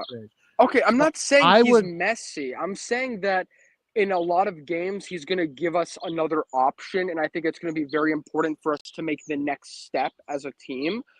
Of course, we're still going to lose games. He's going to miss goals. I know he can be inconsistent sometimes. Freaking Leao is inconsistent, so I'm not going to I'm not going to be mad at him for being inconsistent. My point is that I'm excited at having another option on the right, and I think he can be a very different option to what we've had. That's what I've said from the beginning. Okay, well, I'm excited about that because it's new. I'm tired of playing Salamakers and Messias on the right. I want to see someone a bit more attacking. Let me tell you something about this. We won a Scudetto with Salamakers on the right side. Yeah, let's see if we win a Scudetto with Chukweze. We also won a Scudetto with that team without having to play against the Napoli that exists right now. And doesn't matter. Doesn't matter. Well everything is. I love the Scudetto. I'm very, of course, Scudetto. Everything is relative to the competition at hand. Let's aim for something else now. Let's try going in a different direction because last season we were really desperate in the attack. I am someone that does not bullshit anybody. I'm not here to bullshit anybody, guys. And I'm telling you, the only world-class department I see here is this, covered with the black cones. This department here is world class. This is not world class, and there's some world class elements, but it's not world class. This department here, to me, is world class. So, okay, as a striker, Giroud, how do you rate him? Because it's his last year, obviously. Very good. He's definitely very good. So he's very good. Leao is good, obviously. Yeah, so, listen. Chukweze not good. Why do you want me to be? Hey, listen. I said I respect your excitement for Chukweze. Can you respect my ideas? I respect that. I'm just kind of confused. Like I don't like how much Yeah, better I'm could not. we? Do Well, you here, let me see ask me you be this: a cheerleader over a guy that scored 11 goals, 24 years old? Come on, no, sorry, 11 goal No, not a contributions. cheerleader, but I have a Bruh. question. What could we do better in terms of the attack? Like, okay, you want to get. So you're a Taremi. I don't think spending as much as Porto wanted for a 31-year-old is worth it. He's good. And yes, maybe in the Terrible. short run he would have scored more goals than Chukweze this season. In the Sure, short he's a one, oh my but god. Chukweze can be that guy for longer. Yeah, until they decide to sell him, that's the problem. Taremi, you Well, don't then sell him. if we sell one player and we can rebuild Yeah. our entire team around and reinvest all the money, I'm not going to be against that, to be honest. If it's just one player. I just want to say something, guys. Let me just say something. Isn't it a coincidence that the one department that is world class is still the department left over from the previous management, while the other two departments are new? Isn't that interesting? Maybe the people that built this department here were world class, and maybe those same people shouldn't be. I don't know. Whatever. Let's move on. Fair enough, but at the same Let's time, move on. that's your opinion, and also we haven't seen these Yeah. players play Opinion. together, so who Okay. knows how Thank good they're you. going to become. Thank you. We But haven't seen them play together. I'm just saying that So I'm why more should I? optimistic Why should I than do you are. backflips? Yay, we got Chukweze, Okafor, Well, Pulisic. because Guys. Fuck Suarez. Fuck Messi. Fuck Neymar. Fuck De Bruyne. Fuck blah blah blah blah blah blah. Pulisic, Okafor, Chukweze. what Now I'm that's saying. we're talking, bro. Now We're we not have the ma- fucking. Come on, We're not my man. Manchester City, dude. We don't have that money. But for what we Okay. could, as And for I'm not going to just be as excited a until right we become winger. Manchester City. Can you be Okay, happy with that? okay, fine. I disagree with you. I'm a more realistic fan, and I want us to just No, make those subtle I'm improvements every year. But for me, as a right winger, Chukwueze is one of the best names we could get, with our budget, of course. yeah, I know So that. I wanted to ask you, who would you have gotten instead of Chukwueze Berardi. as like a right winger? Berardi. Yeah. Well, see, that's where we disagree. Yeah, because for you, Berardi doesn't mean shit. I don't know. For you, a guy that scores 11 goal contributions is better than a guy that scores 25. And I don't understand. I don't understand Well, that. actually, Chukwueze this season had 20. I don't know how much was In all 24 in all competitions. comps.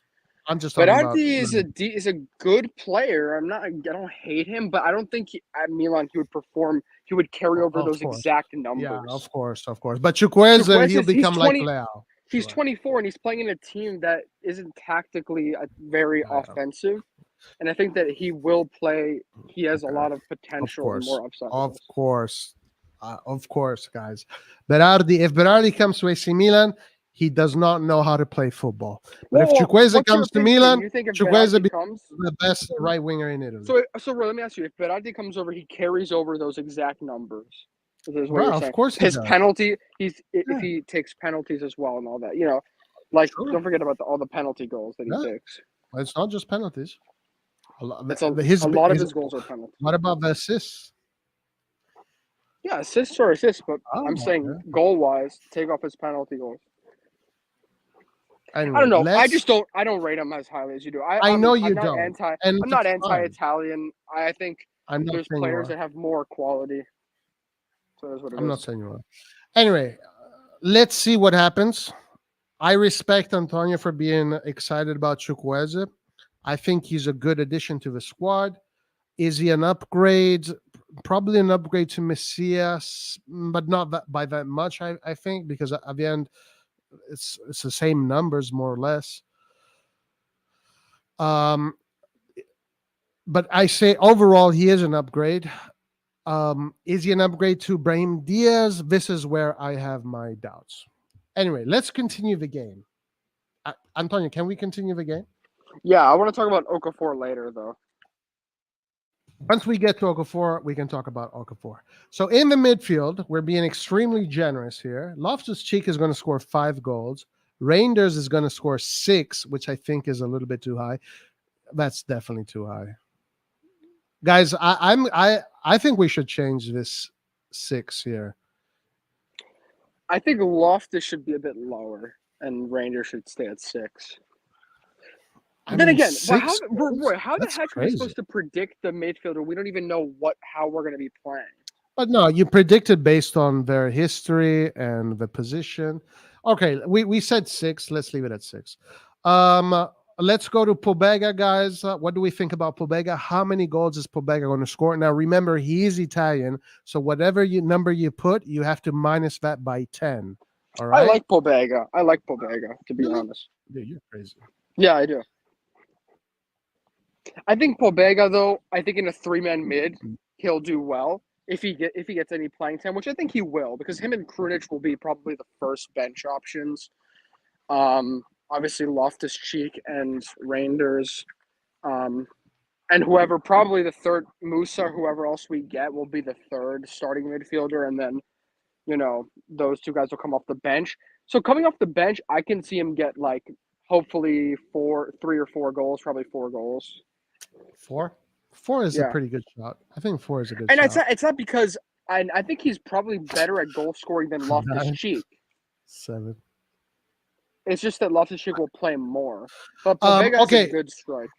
So actually, one of the qualities about Pobega that I think is better than Loftus-Cheek is doing those incursions. So Pobega, in theory, should score more goals than Loftus-Cheek, because I don't think Loftus-Cheek does many incursions. Loftus-Cheek actually usually kind of stops outside of the box, while Pobega literally becomes a striker. You saw it against Lumisana, actually, where he's in front of goal. Or Dinamo Zagreb. So in theory, I think whatever we put on Pobega, we should change with Loftus-Cheek. I think I agree. Pobega, that's his best quality, is like being that box-to-box guy on the edge of the area. I would say that where he needs to improve, which is not really about goals, is just his defensive contributions and his overall, like, his sort of space covering defensively.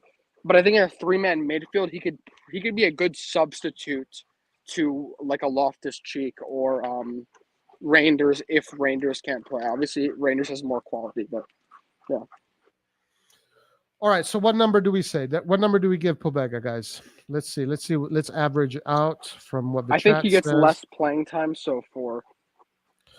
4. So Mike says 5. These are way too high. How much did he get this year? I have a question. In Serie A?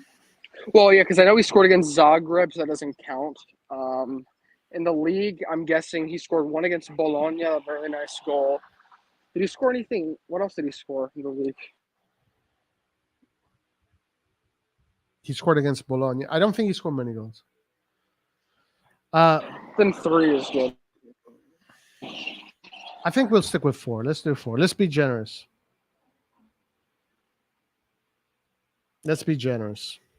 Or should we just... Let's do 4.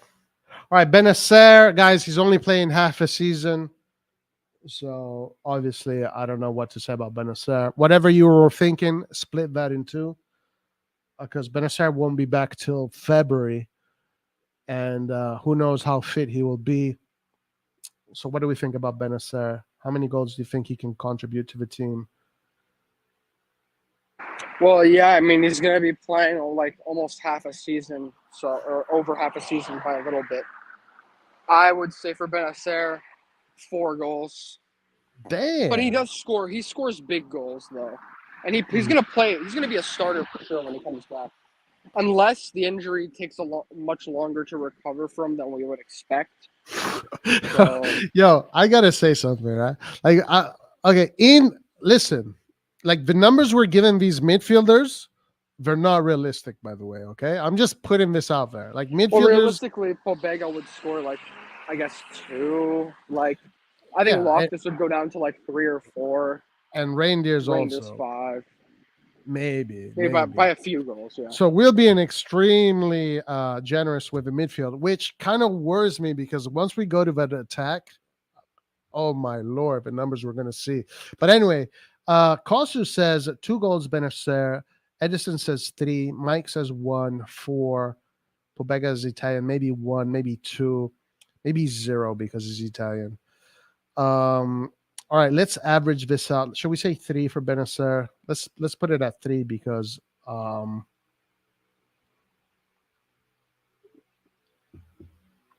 I mean he's just playing half a season. So let's just keep it at 3. Let's average out to 3.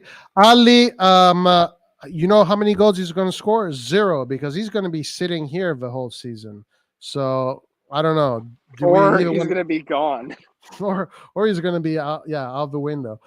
Do we want to give Ali a number? Wait, what about CDK? Did you put him there? No, because CDK is on the market. Is Ali not on the market?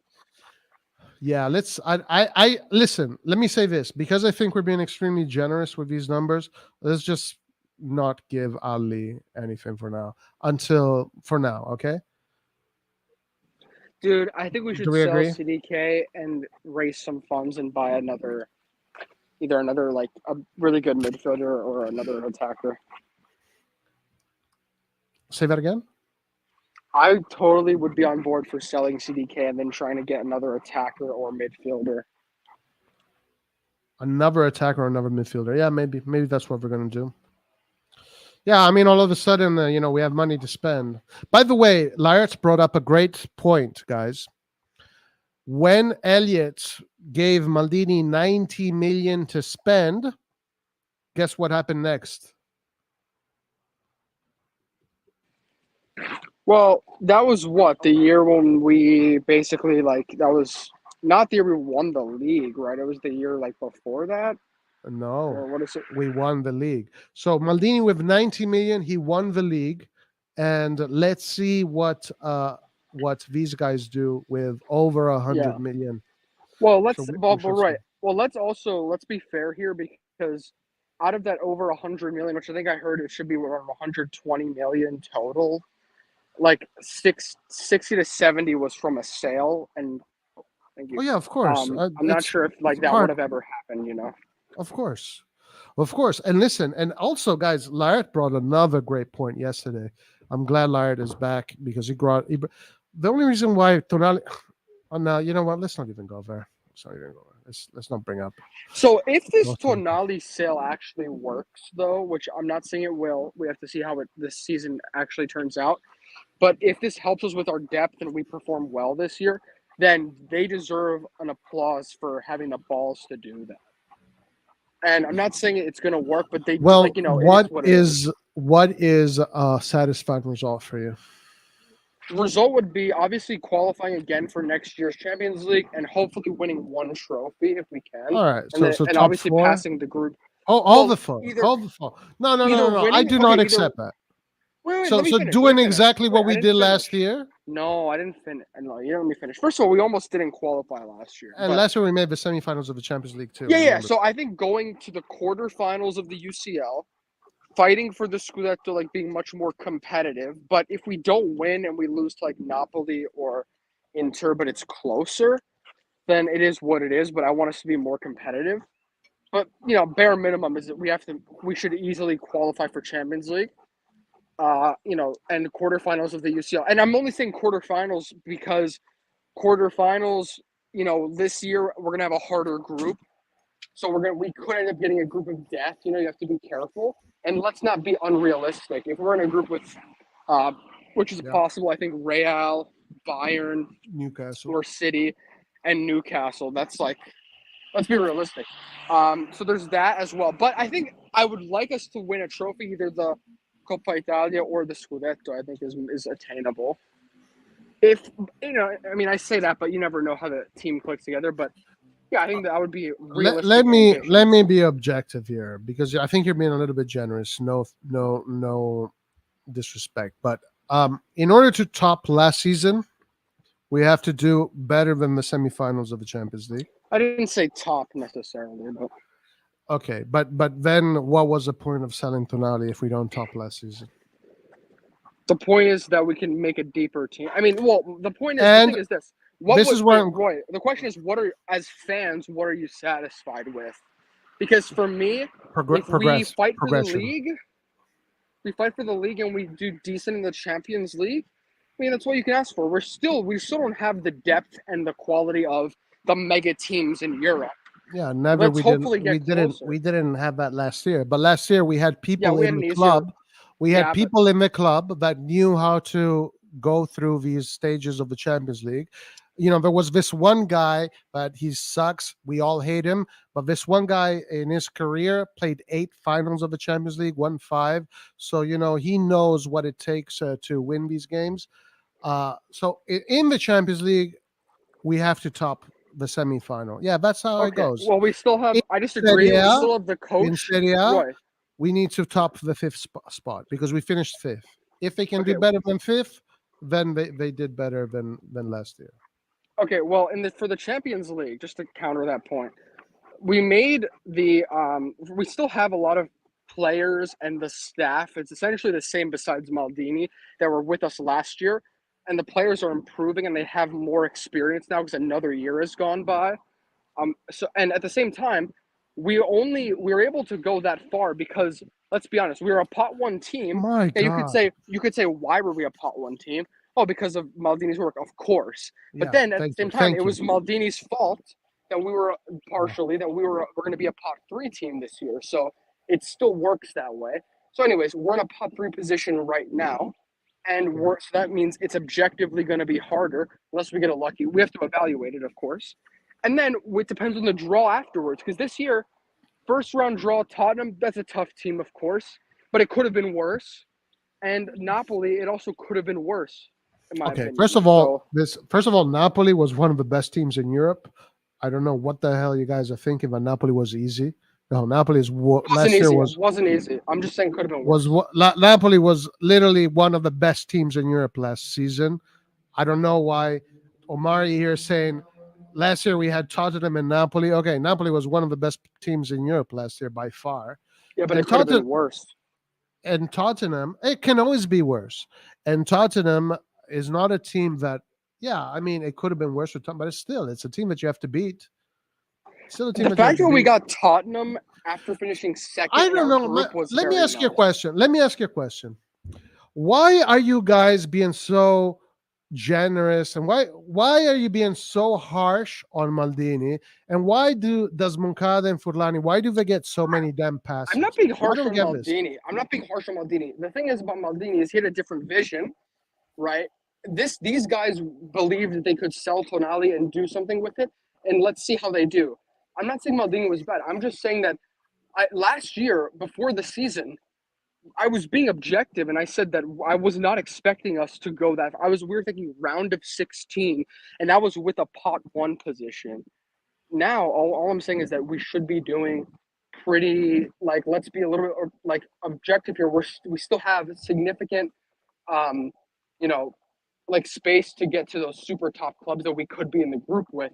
In fact, in the group against Chelsea, who didn't even have a good year, they beat us twice. I mean, I know we had injuries and stuff, but there is that factor of like getting into a really tough group that, luckily we were kind of able to bully Dinamo Zagreb and Guys, you Salzburg at guys the are end. coming up with too many excuses already for Fulani and Moncada. I don't know. Yo, I hope that sorry, Antonio. I hope by the end of the season, all of you guys here in chat that are going, and you, Antonio, you give the same scrutiny to Fulani and Moncada as you're giving to Maldini, guys. I hope that at the end of okay.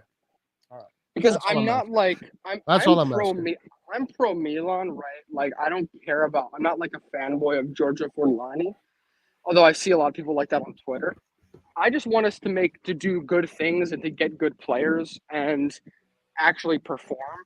So it's all about performances. Now, I want to ask you, if we get into a group, either a group of death or in the round of 16, we have to play Bayern or Real Madrid or Man City or whoever we get, and if we lose to those teams in the round of 16, then it is what it is. Because It's we're a not failure. as I want us to fight to be competitive, but if we lose, Paul, we lose. your question is ridiculous, Paul. Come on, I'm not going to answer that question.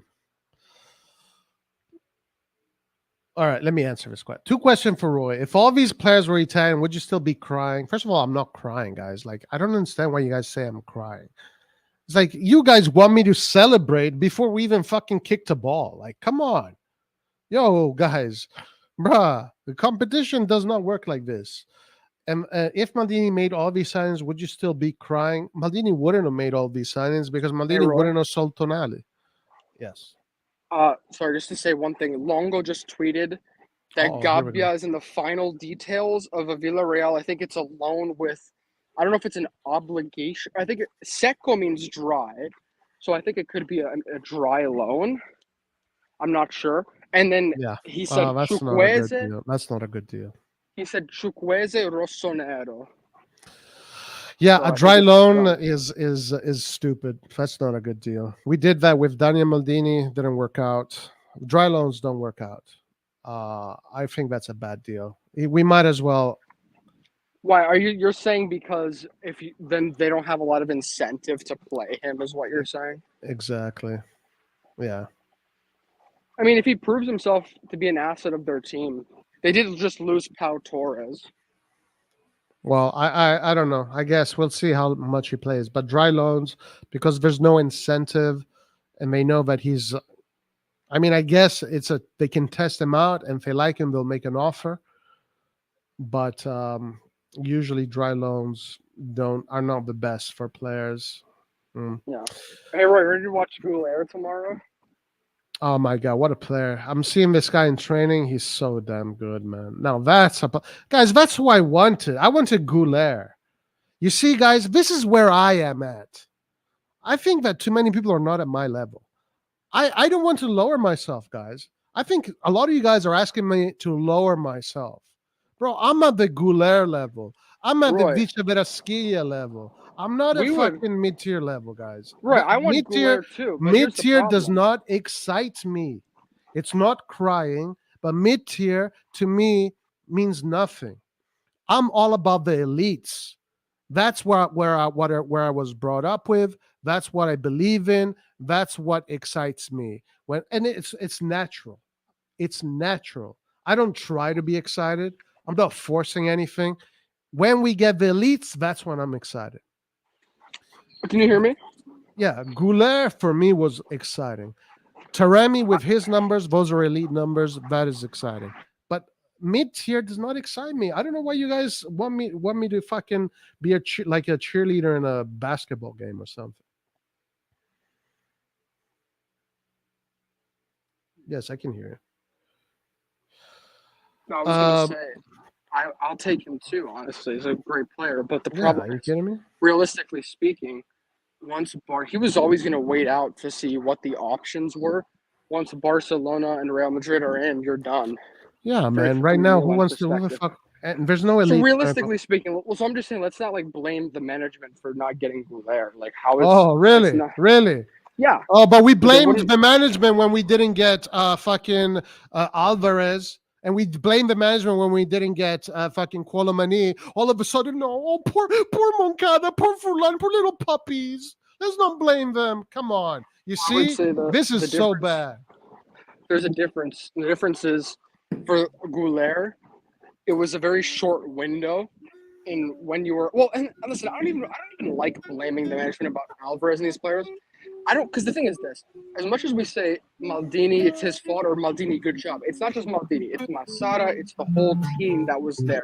Moncada is even responsible for scouting players. So I don't like putting individual blame.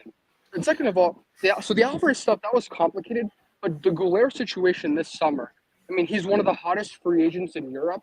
The only way we could have gotten him before those teams is if we we paid a huge transfer fee to Benfica over the release clause like Real Madrid did.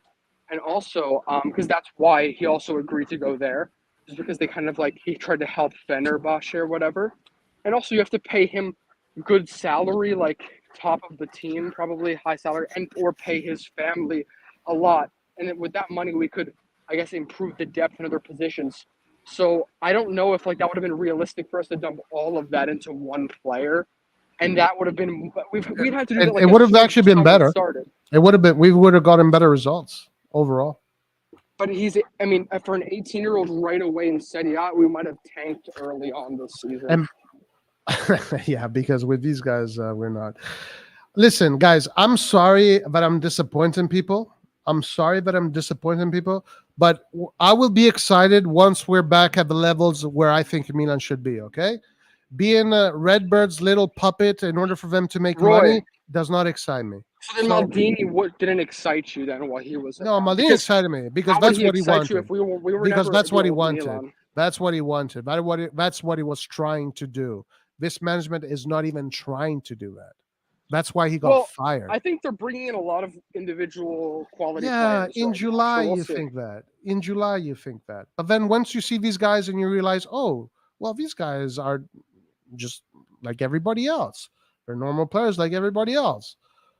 Then Roy, all you're of a gonna, sudden, are you like a masochist? Because I swear, during the year, you're gonna be like stabbing yourself after we win and Chukweze scores. I bet. Like no, like, no, no, it's- no, no, you no, no. love being angry, No, dude. I'm trying to be optimistic. I think no, some of these no, these are no. some good You're signs. so in my wrong. opinion. You're so wrong about this. Listen, guys, I know exactly what Chukweze is going to bring. And every time he's going to bring that, I'm going to celebrate. Every time he's going to score a goal, I'm going to celebrate. Every time he's going to get us an assist, I'm going to celebrate. But I'm not. But again, this is the difference. You guys get excited. Okay, I'll give you this. All right, I'll give you the perfect example. You guys get excited over Toyota Corollas, Honda Civics, Fiat Pintos, bicycles, tricycles. I get excited over Ferraris, Lamborghinis. That's what excites me. When we get a Toyota Corolla, for me, it's like, okay, good. You know, we got a Toyota Corolla, a valuable Roy, car. Hold on, let me finish. Valuable car. Okay. When we get a Ferrari, then I'll be like, fuck yeah, we got a Ferrari. Let's go get some bitches. But with a Toyota Corolla, you ain't getting no bitches, my man. So what when- Ferrari did Maldini bring to the team? Yeah, Because look at and they're all at the there. same time, he Magnan, like a few, Teo, but when they Benacer, came into the team, Tonali, let me finish my second point. Leao. When they came into the team, they did not have the hype that they have now.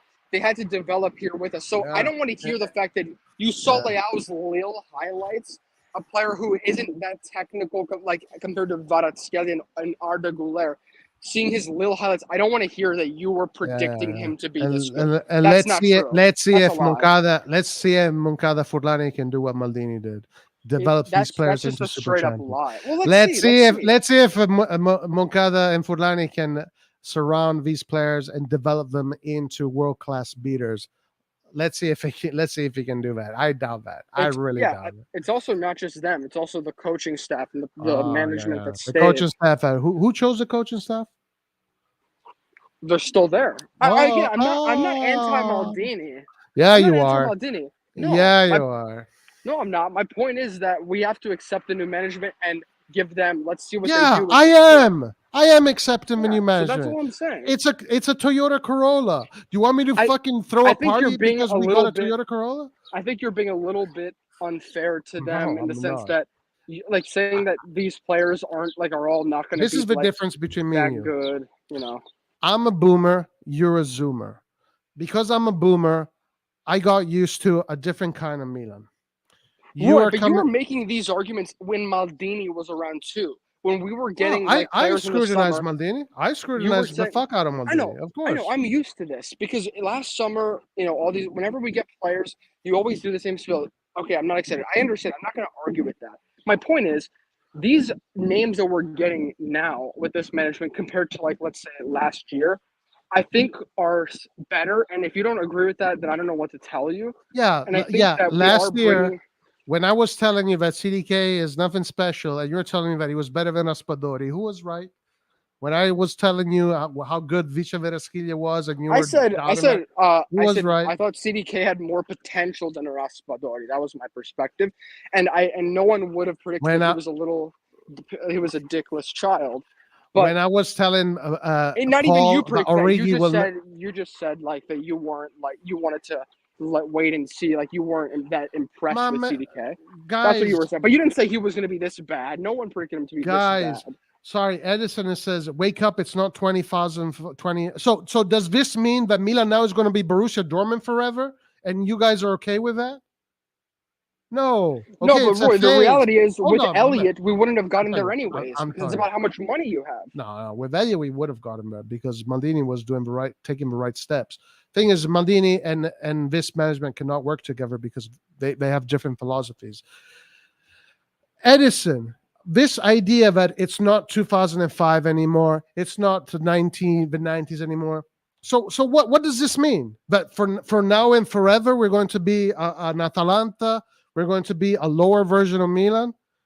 I'm expecting Milan to one day to get back to those levels. One day Milan will get back to those super top-notch levels.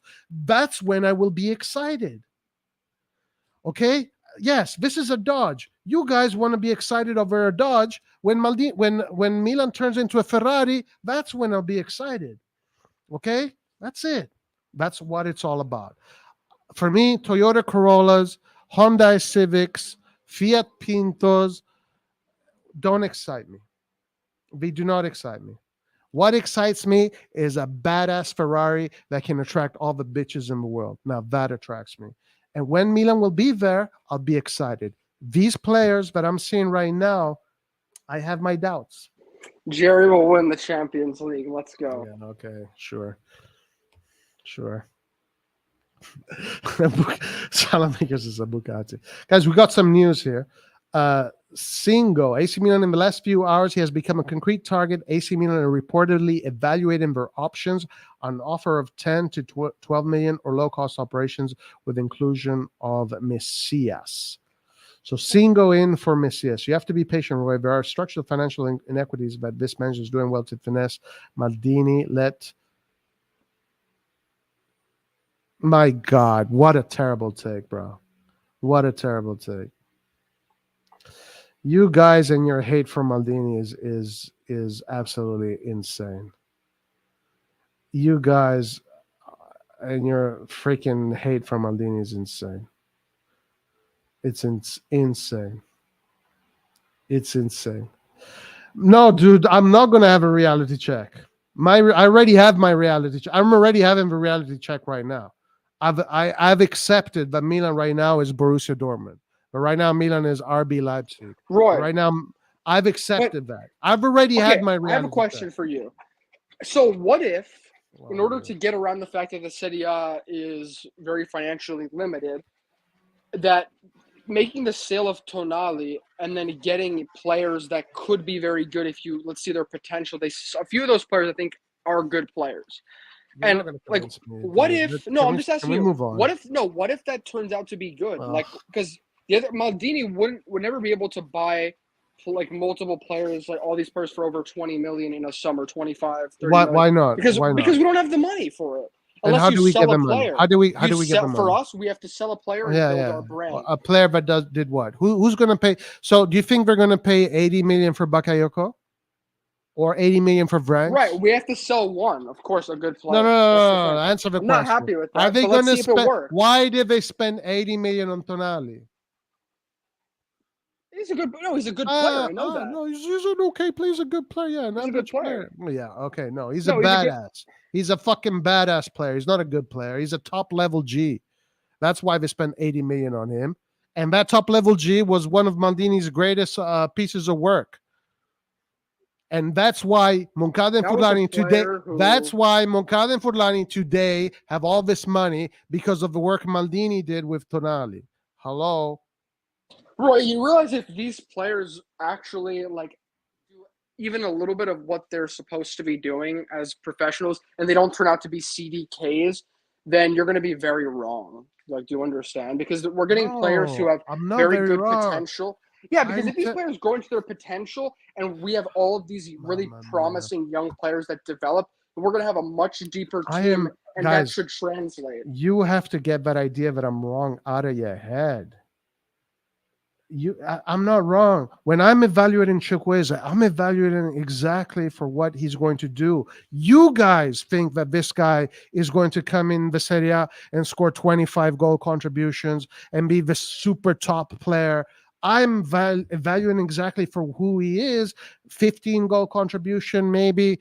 If he has a really good season, he can get close to 20, but most likely it's going to be between 10 and 15 his first season. He's going to have excellent games, but he's going to have a lot of games where he's going to be completely lost. I'm evaluating him perfectly.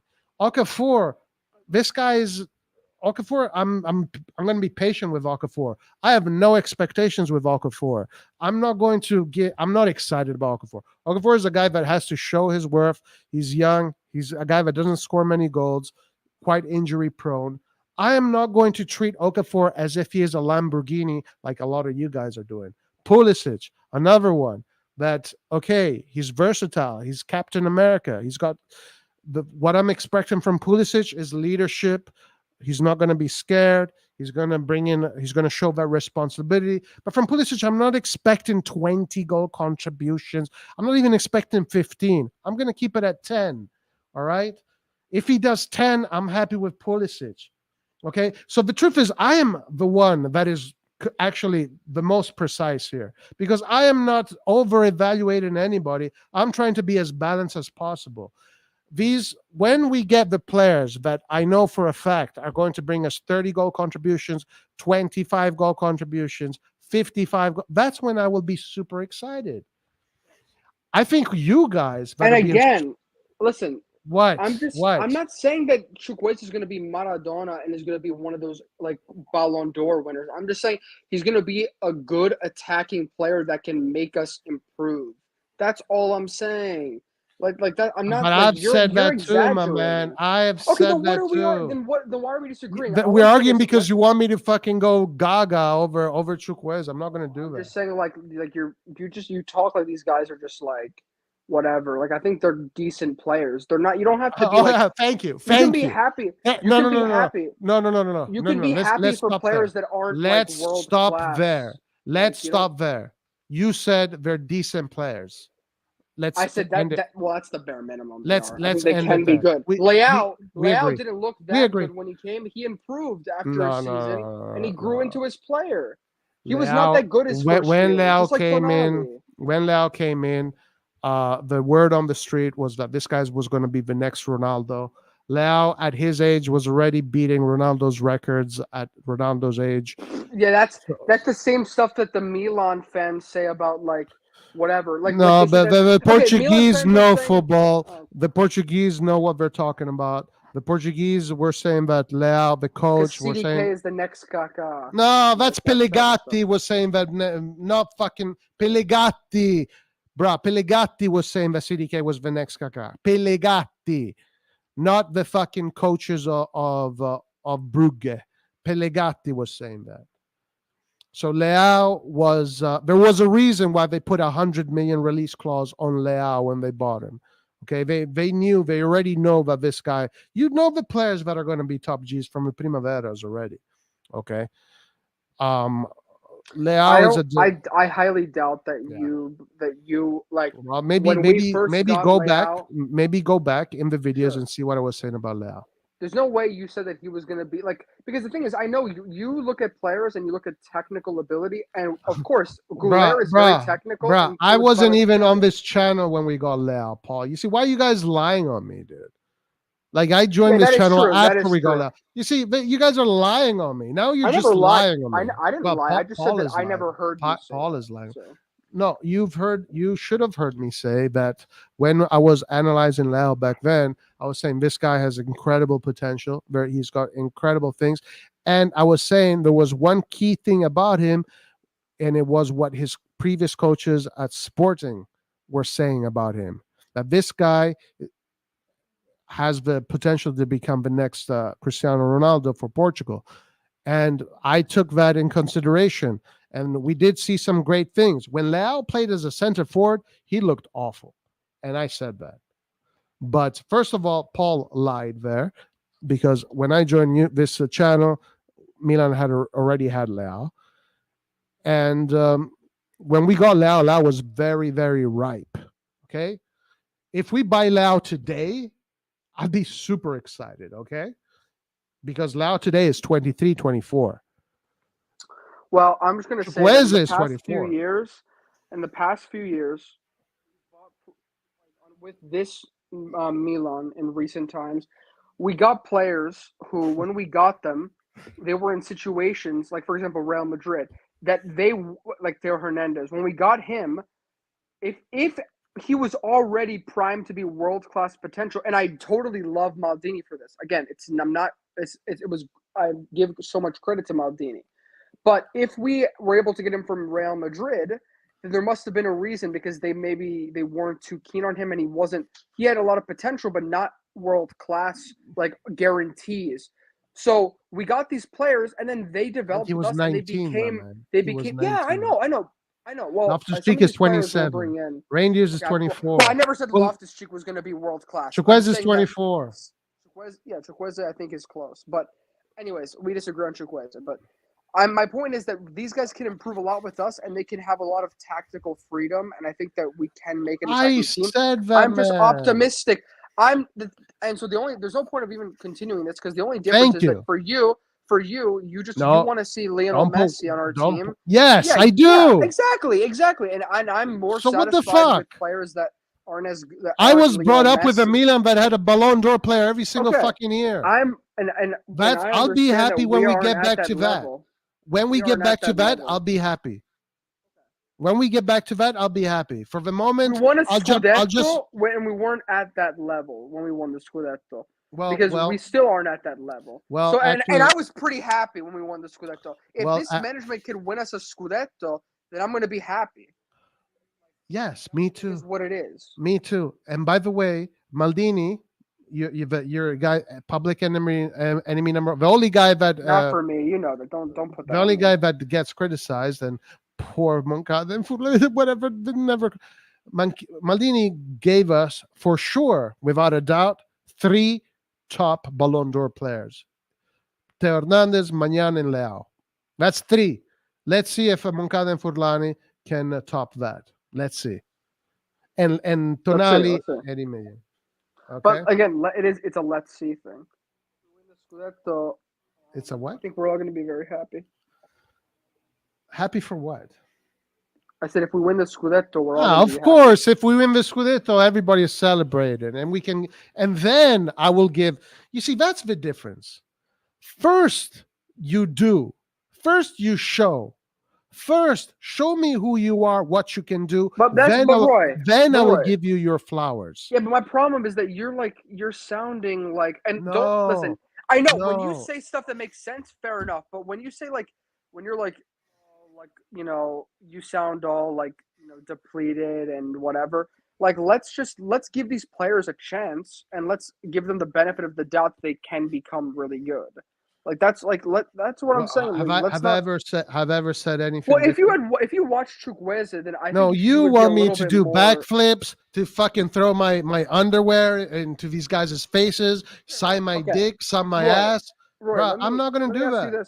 Let me ask you this: compared to Messias and Salamakers, how would you compare Chukweze? What's your take on Chukweze? In terms of what he can add? Okay, if Messias is out of 10, if Messias is a 5, okay, maybe Messias is a 5.5. I think Chukweze is a 7,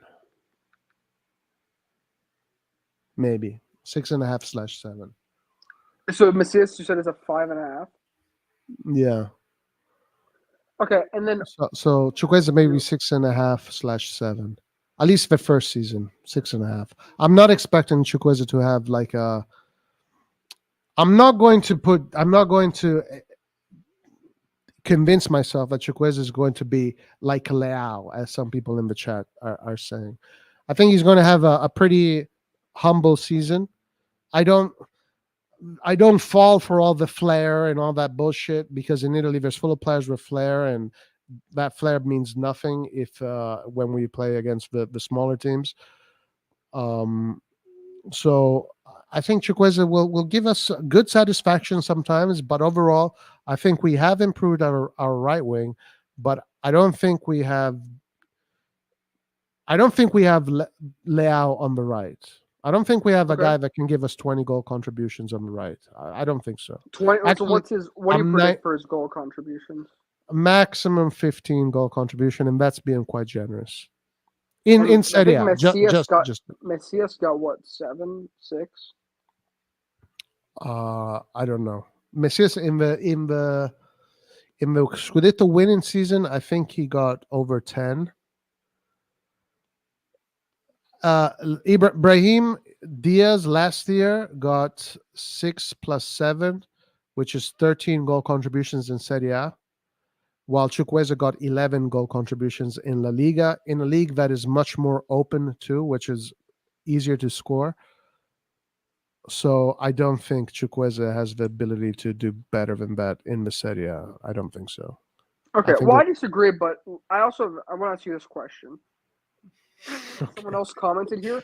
Where do you think we're gonna finish now that you've seen? Because now after Chukwueze, we've kind of got a majority of the players, and I think it's just gonna be a little bit about like center mid and depth. So where do you think we finish? Because you were saying like 9th place, 8th place before.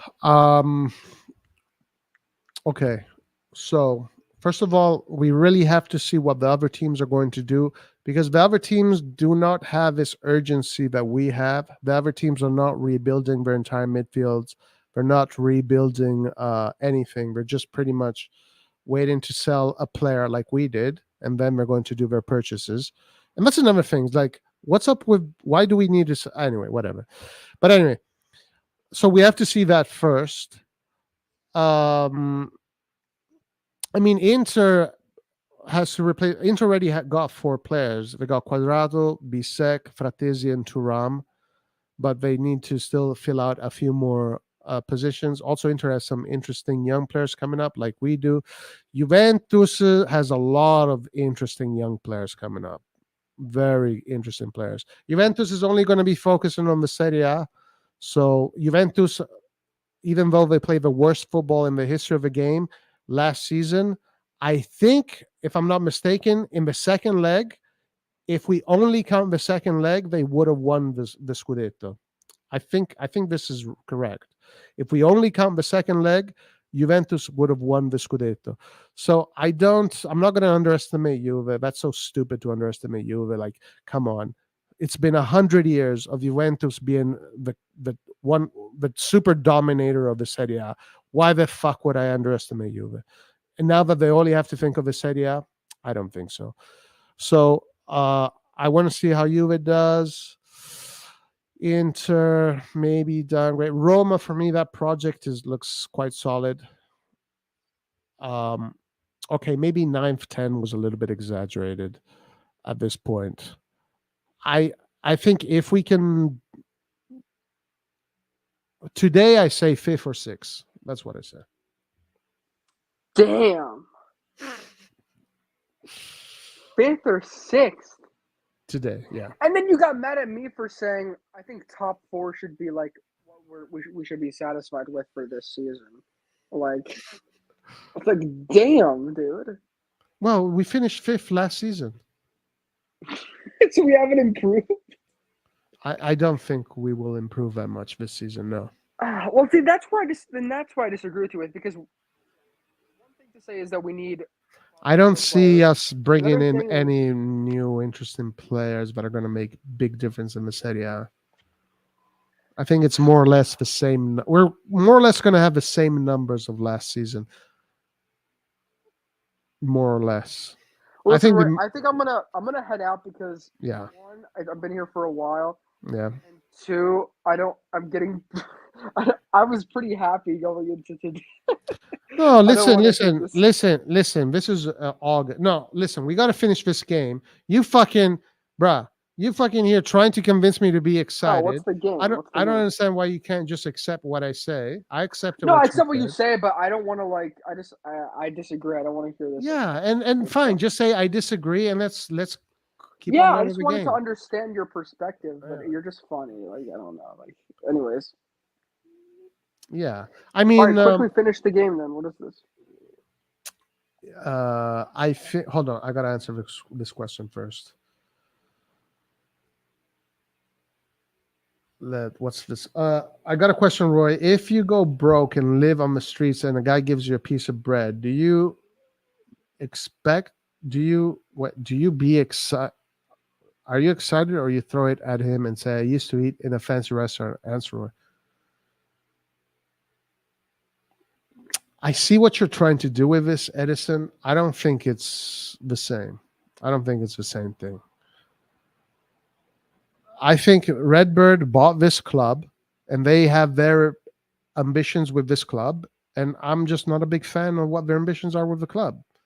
That's it. I'm hoping that, listen, I hope that Redbird can build the stadium and can create an incredible infrastructural platform for AC Milan. I think once Redbird will build the stadium and it will build that citadel, and by the way, it looks like they will, right? And by the way, guys, I've been right so far about Redbird. I said from the beginning that Redbird will invest all the fucking money of the sales of the market into the market. I was right about that. And I was completely right when I said Redbird, they're going to stick with their plan, build the stadium. They bought the fucking land. Obviously, they're building the stadium. So that is the idea. So once they build the stadium, the club will be ready to be sold. And then we will be bought by an owner that will want to make this club the best in the world. And then, again, we can be like, yay, Ferraris, Bugattis, Lamborghinis. So for the moment, it is what it is, and I can, and whatever. But Mario, but you are talking about all these players, which some of them actually did well, because Messias helped us win a Scudetto. Diaz helped us win us a Scudetto. Kessi, he didn't want to renew. He said no. Çalhanoğlu said no, I don't want to renew. Elliot did not give us unlimited finances to renew these players.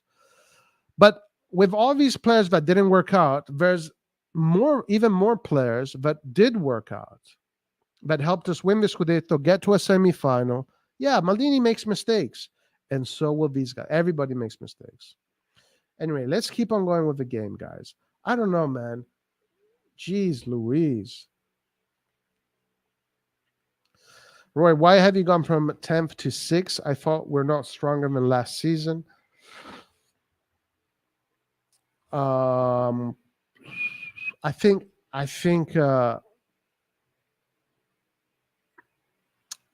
I don't know, guys. Let's see at the end of August. I told you guys, these predictions can only be made at the end of August.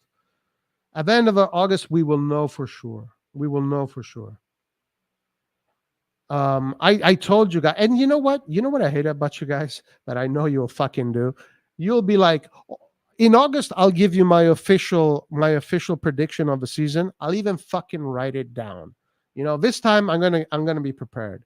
I will write it down and I'll put it in the community post, and nobody can cancel. I want to hear it. I'm excited. I want you to put it like on a big flash. In August, the last day of August, I'll put my predictions, and I'll put him there so you guys, because I know that Paul has the intention of using this narrative that I said 10th the whole season. All right, even though it goes day by day. My official prediction. You should do it right before the first match day. No. Because there's still 2 weeks of Mercato left after the first match. So the teams can still change. Right? That's what happened with Napoli. That's exactly what happened with Napoli. Napoli, we did our prediction last year before the first match, but then Napoli bought other players after the Scudetto already started, and all of a sudden their bench looked amazing and everything changed. And then I changed my idea. You changed your idea because Kvaratskhelia started. No, I changed my idea when they got. No, bro. Don't make shit up. I don't make shit up about you. Well, here's the thing. My honest what I remembered from last, which I was on the channel a lot, was we did our predictions before the first match day.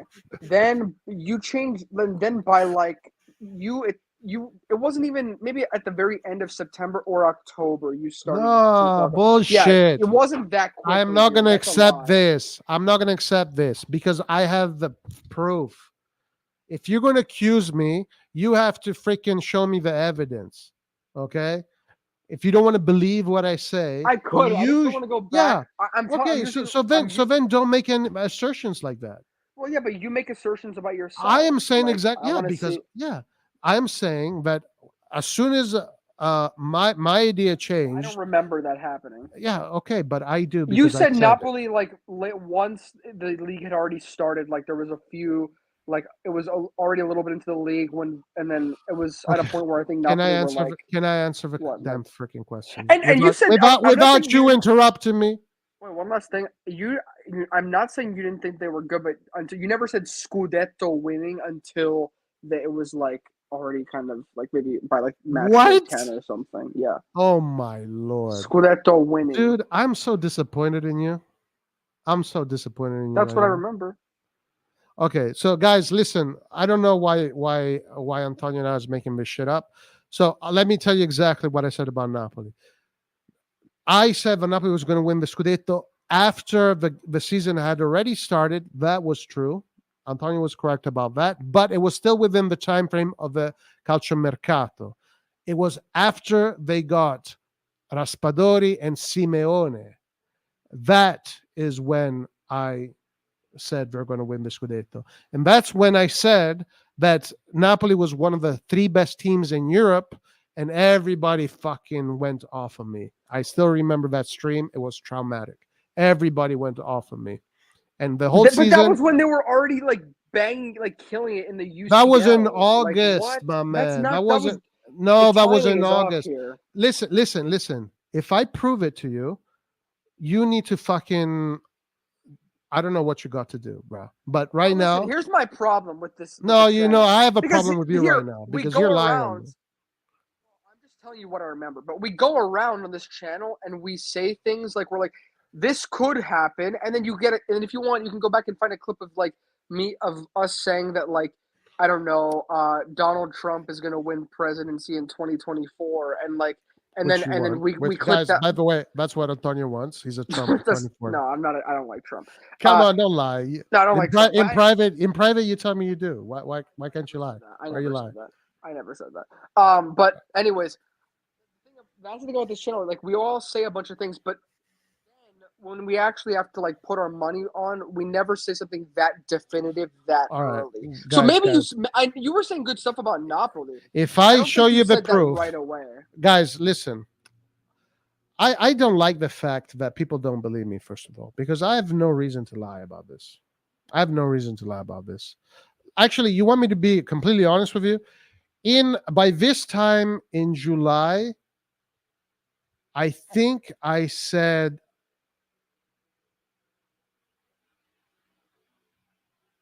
I can't remember what I said. I don't remember which team I said was going to win this. But I remember in this time in July, when I did the prediction last year, I didn't even put Napoli in the top 5. It was once their Mercato was finished in August, I was like, yo, these guys just built the fucking one of the best rosters in Europe. They're going to destroy the league. They're going to win it easy. And they can't even win the Champions League. I remember also saying that. But that was in August, my man. That was in August. Come on, say Trump 24. Say it. Say it. No, Don't be but shy.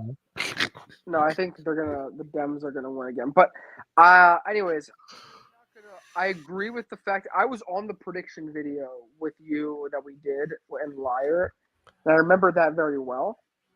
And I want to say that earliest you said they were going to win the Scudetto definitively. From what I remember, was sometime the earliest it could have been was in September, like late September. Like I don't remember it being that not early. late September. I'm not, and that's also that's a good thing too. Like I'm not like it was as soon as we impressive. as soon But as they got Raspadori and here. Simeone. It was as soon as they got Raspadori and Simeone. For me, that race was over already. What we're gonna do this year is when by the end of the Mercato, I want you Yes. to go on. I want you to turn your camera on, and I want Yeah. you to like put your wave around your predictions, and then I Yes. want to see it happening. Yes, I am going to, guys. No. Believe me. Now it's been what, 3 years that we're doing this shit. This time, it's going to be clear as day what I say. We're going to record it. We're going to post it because every single year I get accused of shit that I never say. I get accused of completely whatever. So this time we're going to make sure we know exactly what everybody says. Anyway, listen, we were trying to do a fucking game here, Antonio. I don't know. Can we finish this damn game? Dude, I said let's move on, and then you started reading chat, and you got All right. How many goals is Pulisic going to score? 8. 8. Comes off the I bench. I don't yeah, know. It's so hard to yeah. predict. I think that's not a bad number. 8 is like maybe the best he can do. Yeah. If we want to look at the best he can do, I think 8 is a good number. Celestial Lion says 7. Amir Zaid says 30.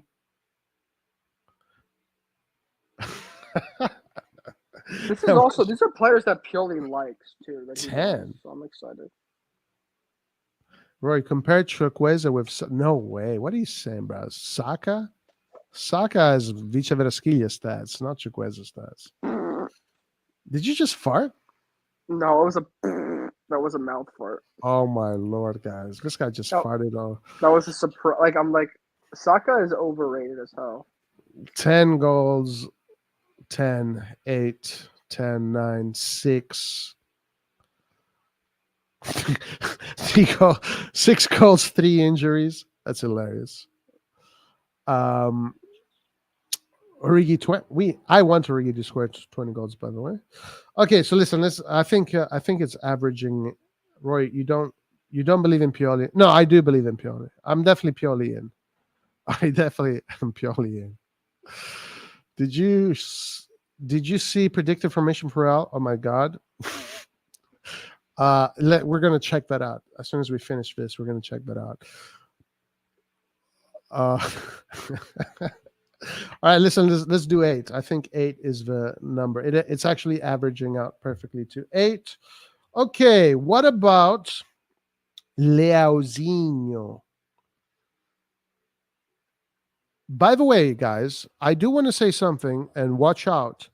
The mercato is still very long, and Mbappe, guys, has been taken out of the squad.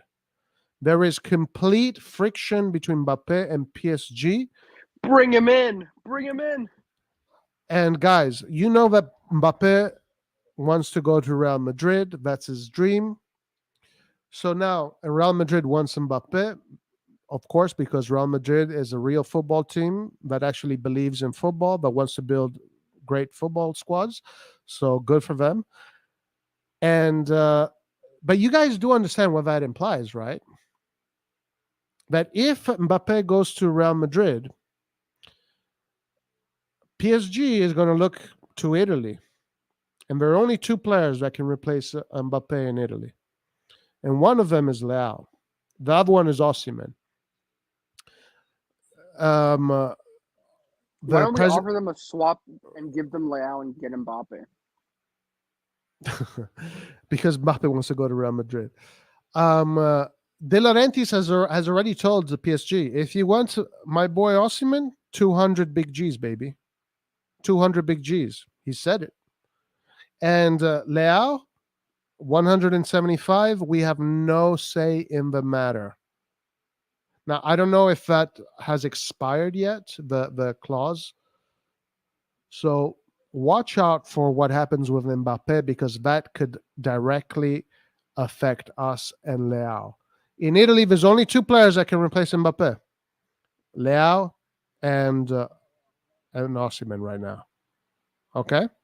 So watch out for that. Anyway, how many goals is Leao scoring, gentlemen?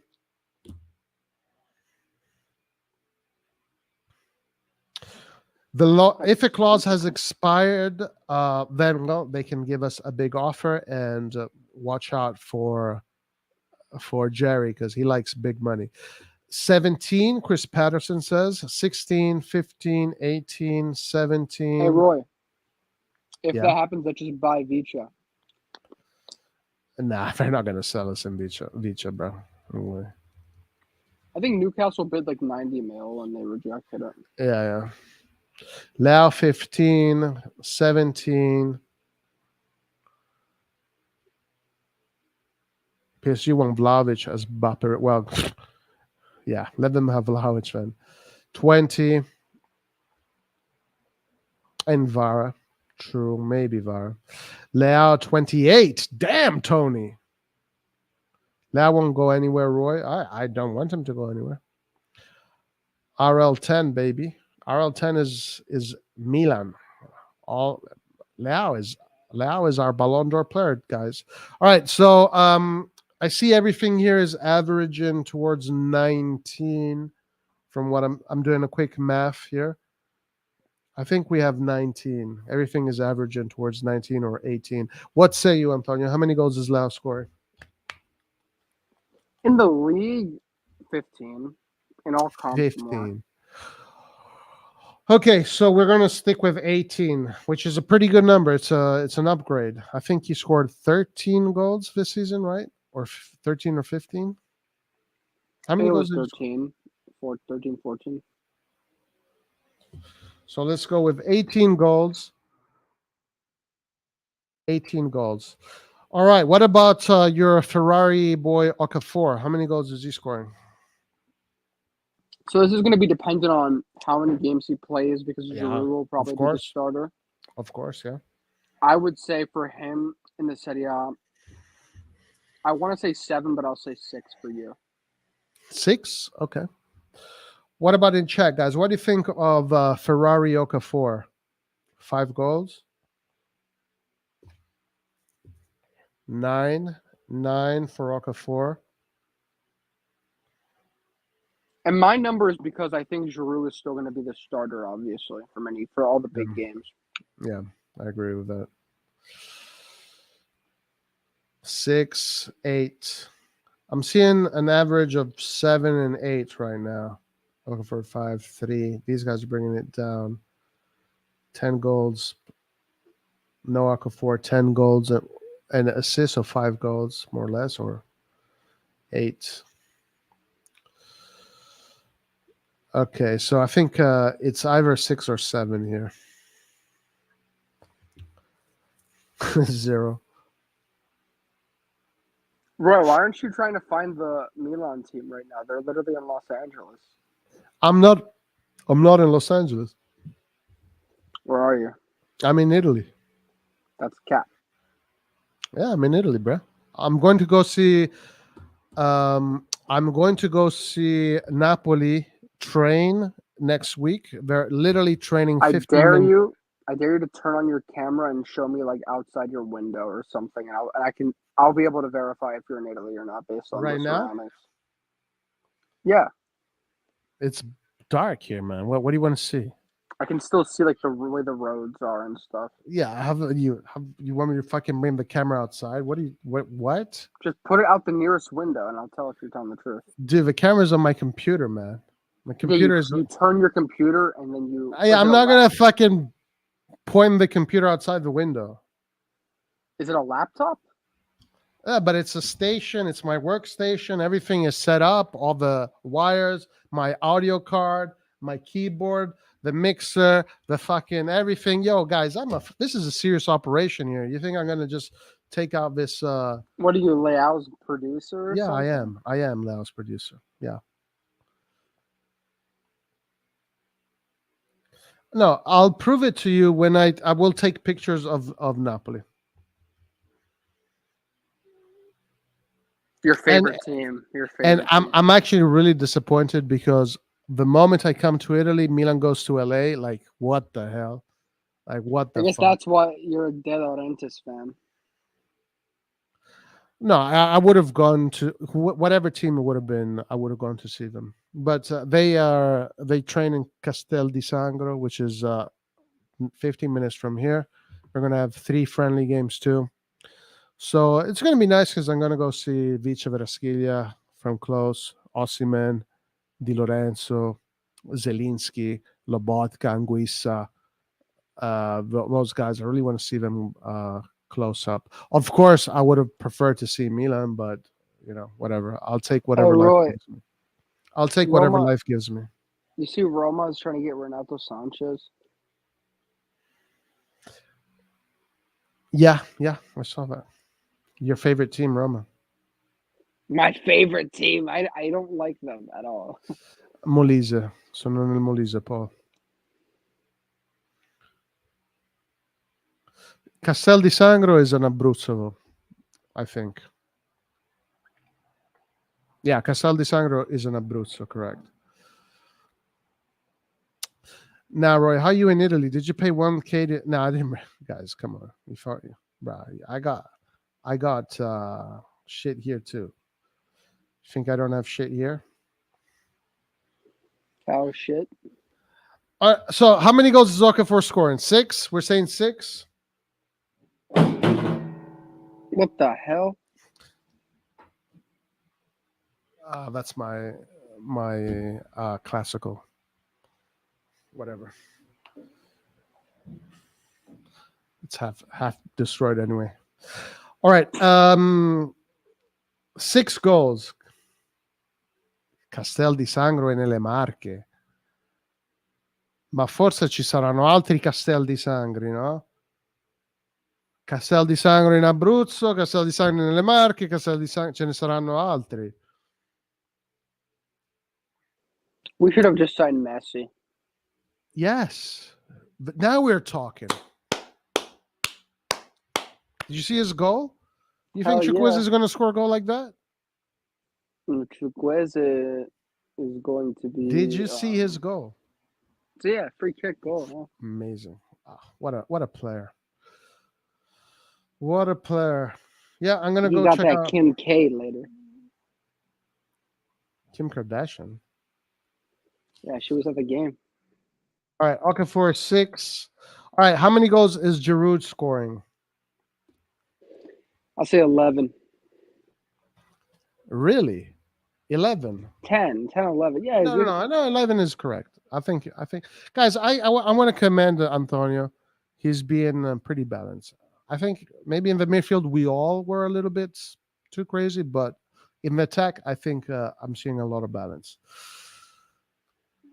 Roy, play Blitzkrieg, top of the hardest musical composition made. Blitzkrieg by who? The Misfits? Blitzkrieg by the Misfits? Isn't that some like German shit? No, I think it's a song by the Misfits. Giroud is going to score 30 goals. Yeah, right. 30 goals. 17 goals. Damn. Hashtag Origi20. Giroud, 15 goals, 10 by penalties, 15 missed. Guys, Origi is going to 7. score 20 goals. It's just not with Milan. He's going to be playing in the second division of Turkey. Yeah. And there, I think he can score 20 goals. And I want him to. All right. Let's be realistic here. 14. Bravo. Bravo, Falcon. Bravo. Based.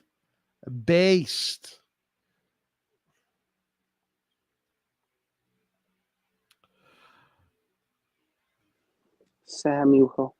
So what do we say? 12, 13? I think he's getting older, so 11 is pretty fair. Well, he scored 13 goals last season, guys. He scored 13 goals last season. Either he gets that I agree, much, Mario. or he gets less, and Okafor gets more. I agree, Mario. One of the two. Bravo. Well said, Mario. Bravo. Bravissimo. Giroud, 12 besides is more Milanista than Cialanoglu, Cristiano Donnarumma combined. True. 17-19. Wow. Paul is fucking insane. All right, listen. Let's Paul thinks say, they're playing in the Bundesliga. let's say 12. Can we say 12? Let's settle with 12. Yeah? I think it's somewhere in between what everybody is. Some people are saying 7, some people are saying 17. You said 11. I think maybe 13. My idea was 13. So let's settle with 12. Are we happy with that? Fine, whatever. All right. What about Salamakers? Are we going to even count him out or not? Yeah, we can just count him at like 4 or 5 max. Yeah, I agree with that. He has he had some pretty important goals, but this is league. He had some goals in the Champions League, but wasn't he like in the top scoring for the UCL for like the first few days? Yeah, because he scored like he was. against Salzburg. All right, let's say 4. 4 That's in the insane. league.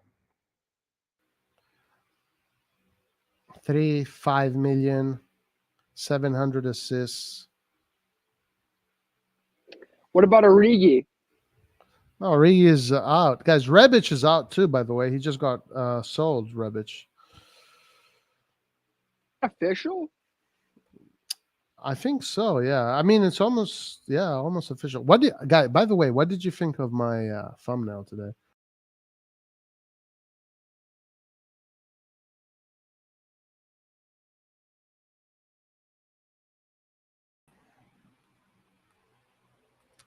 Pretty badass thumbnail, huh? USA. All right. No, So what do we what's up? say? So well, we'll just keep it up for. All right, guys, and this is where this is the culmination of it all. Here we go. The one and only Chukweze. How many goals? 10. 10.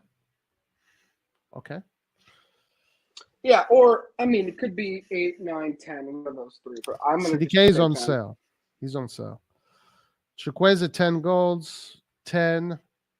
So far the average is 10, 11, 6. So we're still around 10, 9, 15, 12. The number of the beast. I heard Jerry and Bowley get very.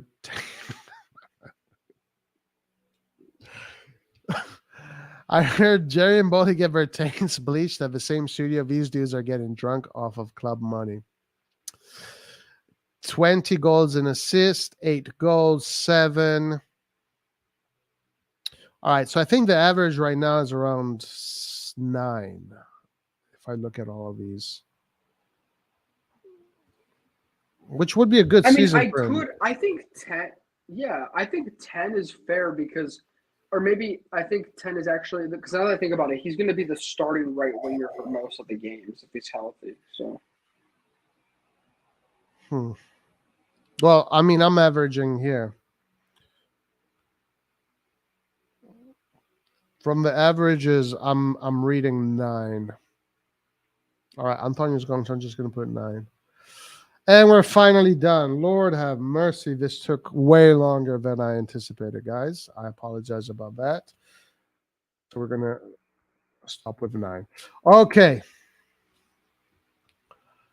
All right. All right. Now let's add everything up. Let's see how many goals that is. So in total, according to us and our expert opinions, Milan is going to score 5 plus 6, which is 11, plus 5, which is 16, if my advanced math calculus is correct. 16 goals from the defense, which is extremely generous. The midfield is going to bring 5, 11, 13, 17, 20. So between the midfield and the defense, we're going to have 36 goals.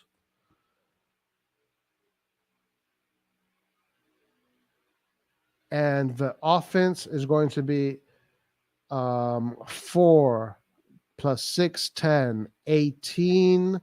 18 plus 9 is 27. 18 plus 12 is 40. No, 15. So 15 plus 27. How much is 15 plus 27? Can someone do that for me? That's too advanced 42. for me. 42. So a total of more than 80 goals. If we can finish the season with more than 80 goals, that should be pretty positive, which will probably make us one of the top scoring teams in the Serie A if we can get these kind of numbers. So if we score 80 goals and concede 30, we can win the Scudetto. There you go. So if we concede 30, possible. If we concede only 30 goals and score 80 goals, we're most likely winning the Scudetto, guys. So math The game says that we're the best defense, but not the best. Okay, so how many goals do you think we're going to concede this year? Well, wasn't our best like we in the 30s or the 20s with the Scudetto winning season? Say again? How many did we consider when we won the Scudetto? I was 30 something. I think it was 31. 31. Well, as of now, in the 40s, because I don't think we have a good defensive presence in the midfield. Yeah, that's the problem. That is the problem. The midfield does not, and even the offense. The offense. One of the reasons why we didn't concede many goals was because of the work that Salamakers was doing on the right and was coming to help us in the midfield. And then that year we had Kessi, Tonali that were exceptional. Benacer is one of the best recovery ball players. Krunic is defensive. We had a lot of defensive midfielders that year. This year, it seems like we're doing the opposite. We have more offensive midfielders. Matteo Gabbia is on loan, is at the final stages. So if we can score 80 goals, guys, at least that has to be top 4, I think. Well, not necessarily, but we have to concede. Yeah, this is going to be important. We need a full season of Mike Magnan. But listen, if we concede only 30 goals and score 80, we're winning actually, to be fair with you, if we concede 30 goals and score 50 goals, we're winning the Scudetto. So it doesn't matter how many goals you score. But if we're only conceding 30. Actually, if I'm not mistaken, yeah, that's right. But if we can concede only 30 goals, keep it below 35, we have a chance of winning the Scudetto. And if we can score somewhere around like that, yeah, maybe.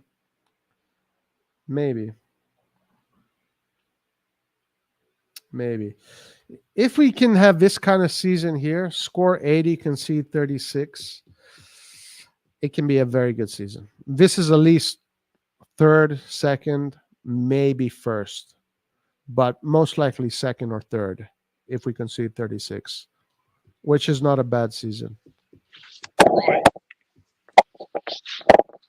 But the thing is this, that if you score a lot of goals, you can concede more goals because you're winning.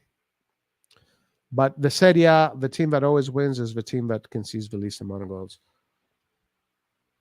Let me see something here. Hey, Roy. What? What are your thoughts on Zeroli, that young midfielder? Very good. I like him a lot. Yeah, he seems interesting. Yeah.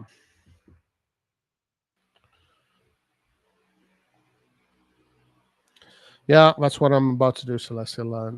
Let's sign Kessi. I'm all about it. You see how the things are in Italian? It's because I'm in Italy. I'm all about it, bro.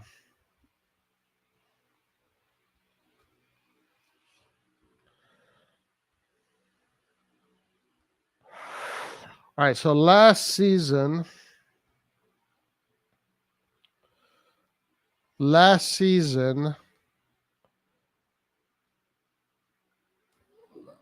Napoli scored 77 goals and conceded 28. And that's what made them win the Scudetto. 77 goals and 28. Lazio scored 60 goals and conceded 30. And that's what made them get to second place. Inter scored 71, conceded 42. That was third place. Milan scored 64, conceded 43. And that was it was really fifth place. This is really fifth place. Even though Atalanta, because we lost more than Atalanta was sixth place. They conceded 48 goals. 66. Roma was 7th place, 50, 38. And the Juventus was 4th place. And they conceded 33 goals and 56, and they scored 56. But Juventus won 22 games, tied 6, lost 10. Inter tied 3. They lost so many games, Inter, damn. We tied a lot of games last year. We won 20, tied 10, lost 8. I'm so hyped. So, I'm excited, Roy. So if you really look at these stats, what we really need to improve on is not so much the goal scoring, it's this. But anyway, I think we can get, maybe with these players, we can get close to 77, but can we do this? 28? Let's see when we won the season. Guys, come on, look at these in-depth fucking research studies. Yo, no, give me a break. So when we won the Scudetto, we scored 69 goals and conceded 31. So just having conceded one goal less than Inter was the difference. See, Inter, the season we won the Scudetto, scored 84 goals, which what we are projecting we're going to score this season if things go well. But even if we concede 30 goals, it doesn't really matter. It's the team that concedes the least amount of goals that always wins the Scudetto. This is 99% of the time. That year, Napoli also 31 goals. By the way, Napoli did 2 seasons in a row with a great defense, a great defensive system. 31. Very interesting. What about the year before that? We put 4 past them. Yeah, doesn't matter. That was a nice game. The year before that, 35. So again, 89 goals and 35. Wow. Damn. Jesus Christ. Wow, look at Atalanta. They scored 90 goals, 47. So even if we score 90 goals, but we concede 47, doesn't matter. Doesn't matter how good your offense is. Guys, your offense you can score 110 goals. You can score 200 goals, does not matter. The stat that matters the most is this one right here. How many goals you're going to concede. That's always the common denominator. The team that concedes the less is a team that most of the time wins. Not always, most of the time. So for example, here we have an example of Juventus.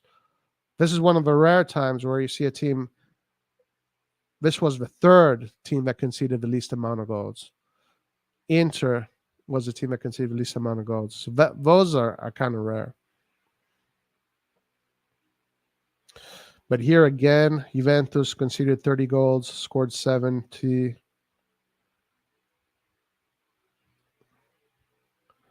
Look at that, 24 goals. Wow, 86. This is the season we need to have. If we want to win the season this year, this is what we got to do. 86 goals and 25 goals conceded. This is going to make us win the season. Come on, boys. Let's do this, guys. Positivity. We can win. We can win. What matters is not conceding, Edison. And you can see the stats. The stats say everything here.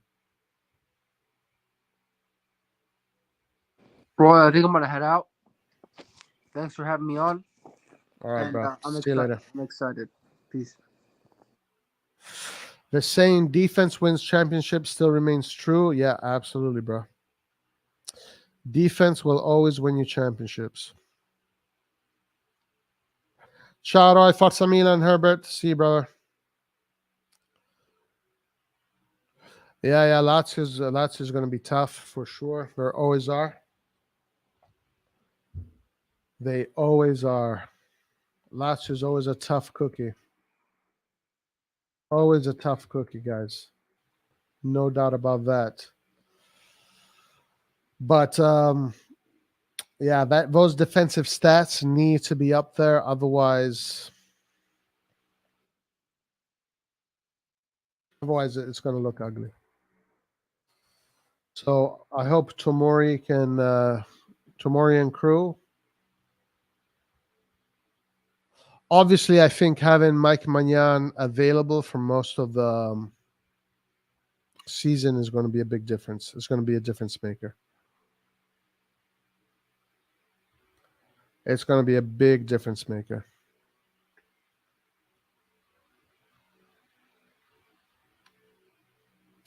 Bruh, what?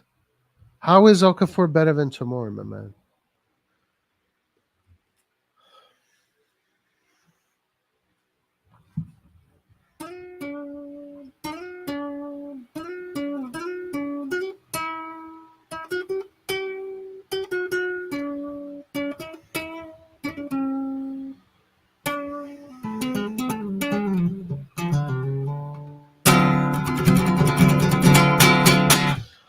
What? How is Okafor better than Toromi, dude?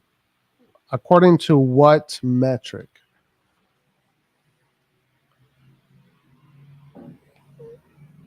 Makes no sense.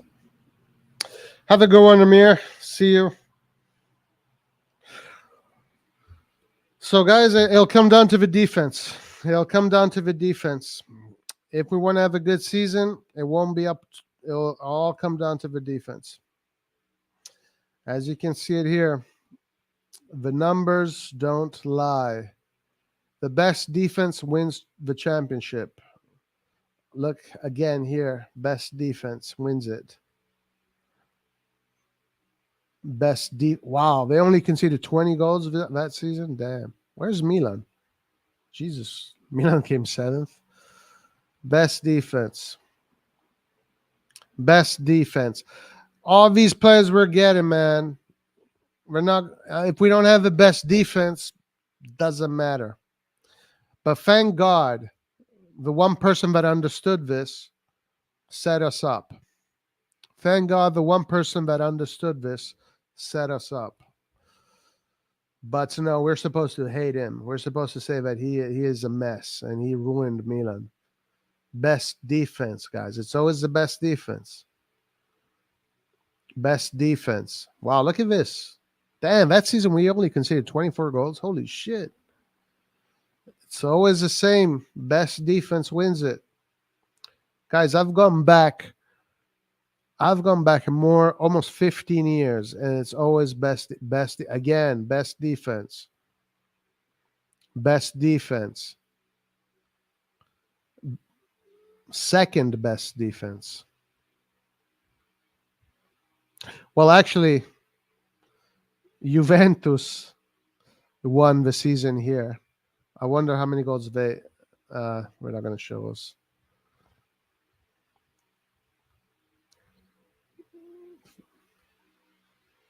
Damn, we're not going to see Juve's numbers.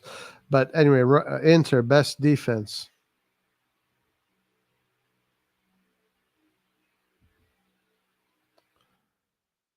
Again, best defense. There's one thing that never changes.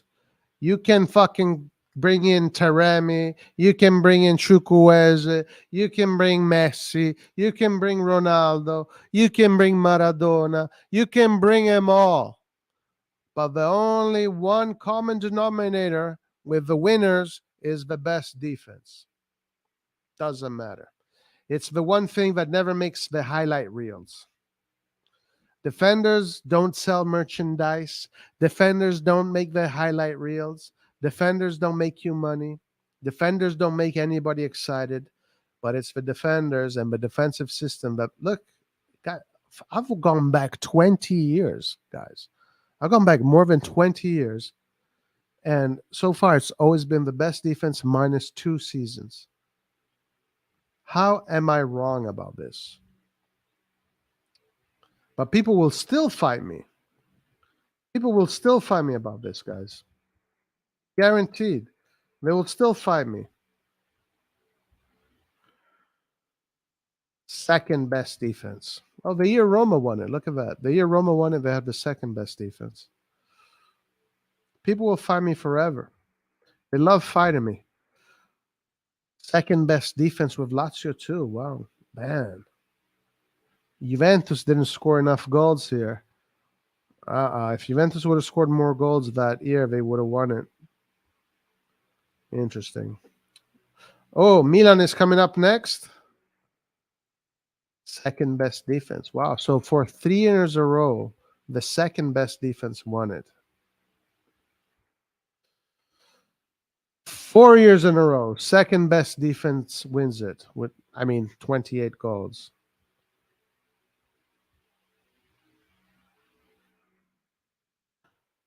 Best defense.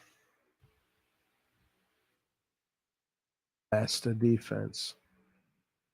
This was the famous season, Capello's season. Yeah, doesn't matter, guys. No point. You want me to get excited? Let's build a real team, guys. Let's get some experts to build a team. Oh my lord! Oh my lord! This was Capello's famous season, huh? 15 goals conceded. Well, only 34 games though.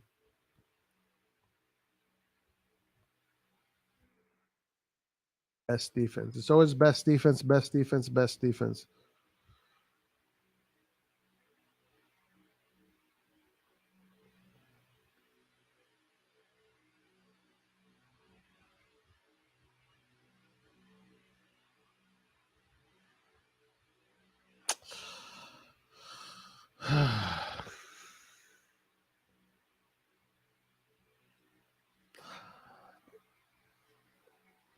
I hope so. Magic Mike. Okafor and Termi have two completely different profiles, impossible to compare. He's younger, better, faster, more skillful? Is he more skillful? Younger, better, faster? Well, speed is not that important. He's definitely faster, I would say, but I don't know, man. For me, I prefer players that score lots of goals and do lots of assists. For me, those are the better players. I don't know if you want to rate players based on different kind of metrics.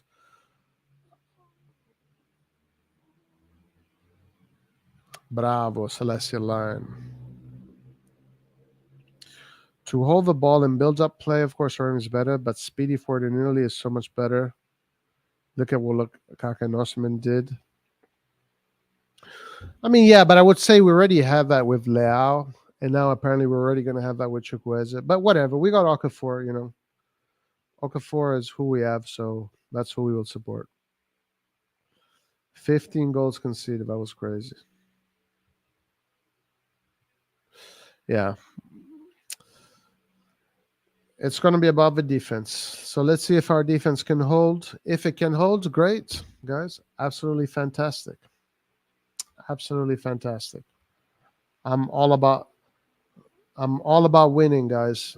I want nothing more but to win the Scudetto.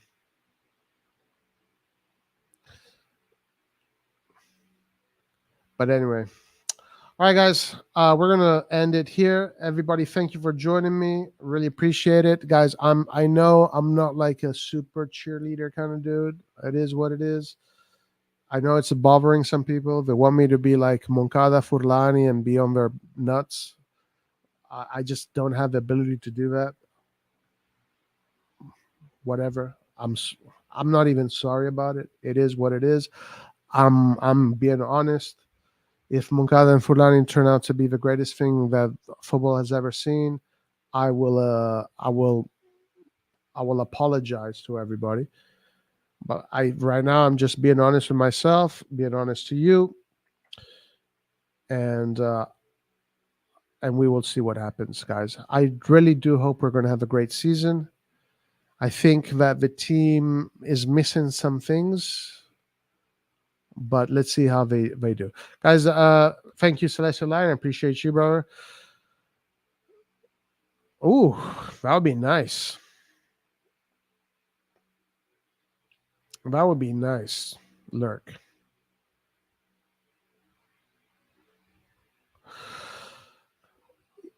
Thank you, Teo. Appreciate that, man. Okafor is flying to the US. Anyway, guys, should be a fun season no matter what. Real Madrid tomorrow. Should be good. All right, guys.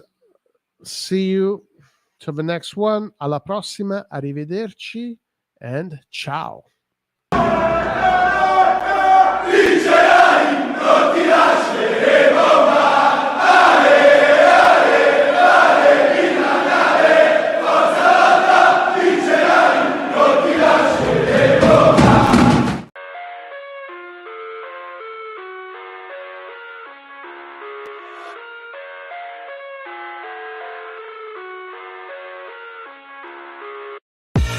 I live inside my own world of make-believe. Kids screaming in the cradles, profanities. I see the world through ice covered in ink and bleach. Cross out the ones who heard my cries and watched me weep. I love everything. Fire spreading all around my room. My world's so bright, it's hard to breathe, but that's alright. Hush.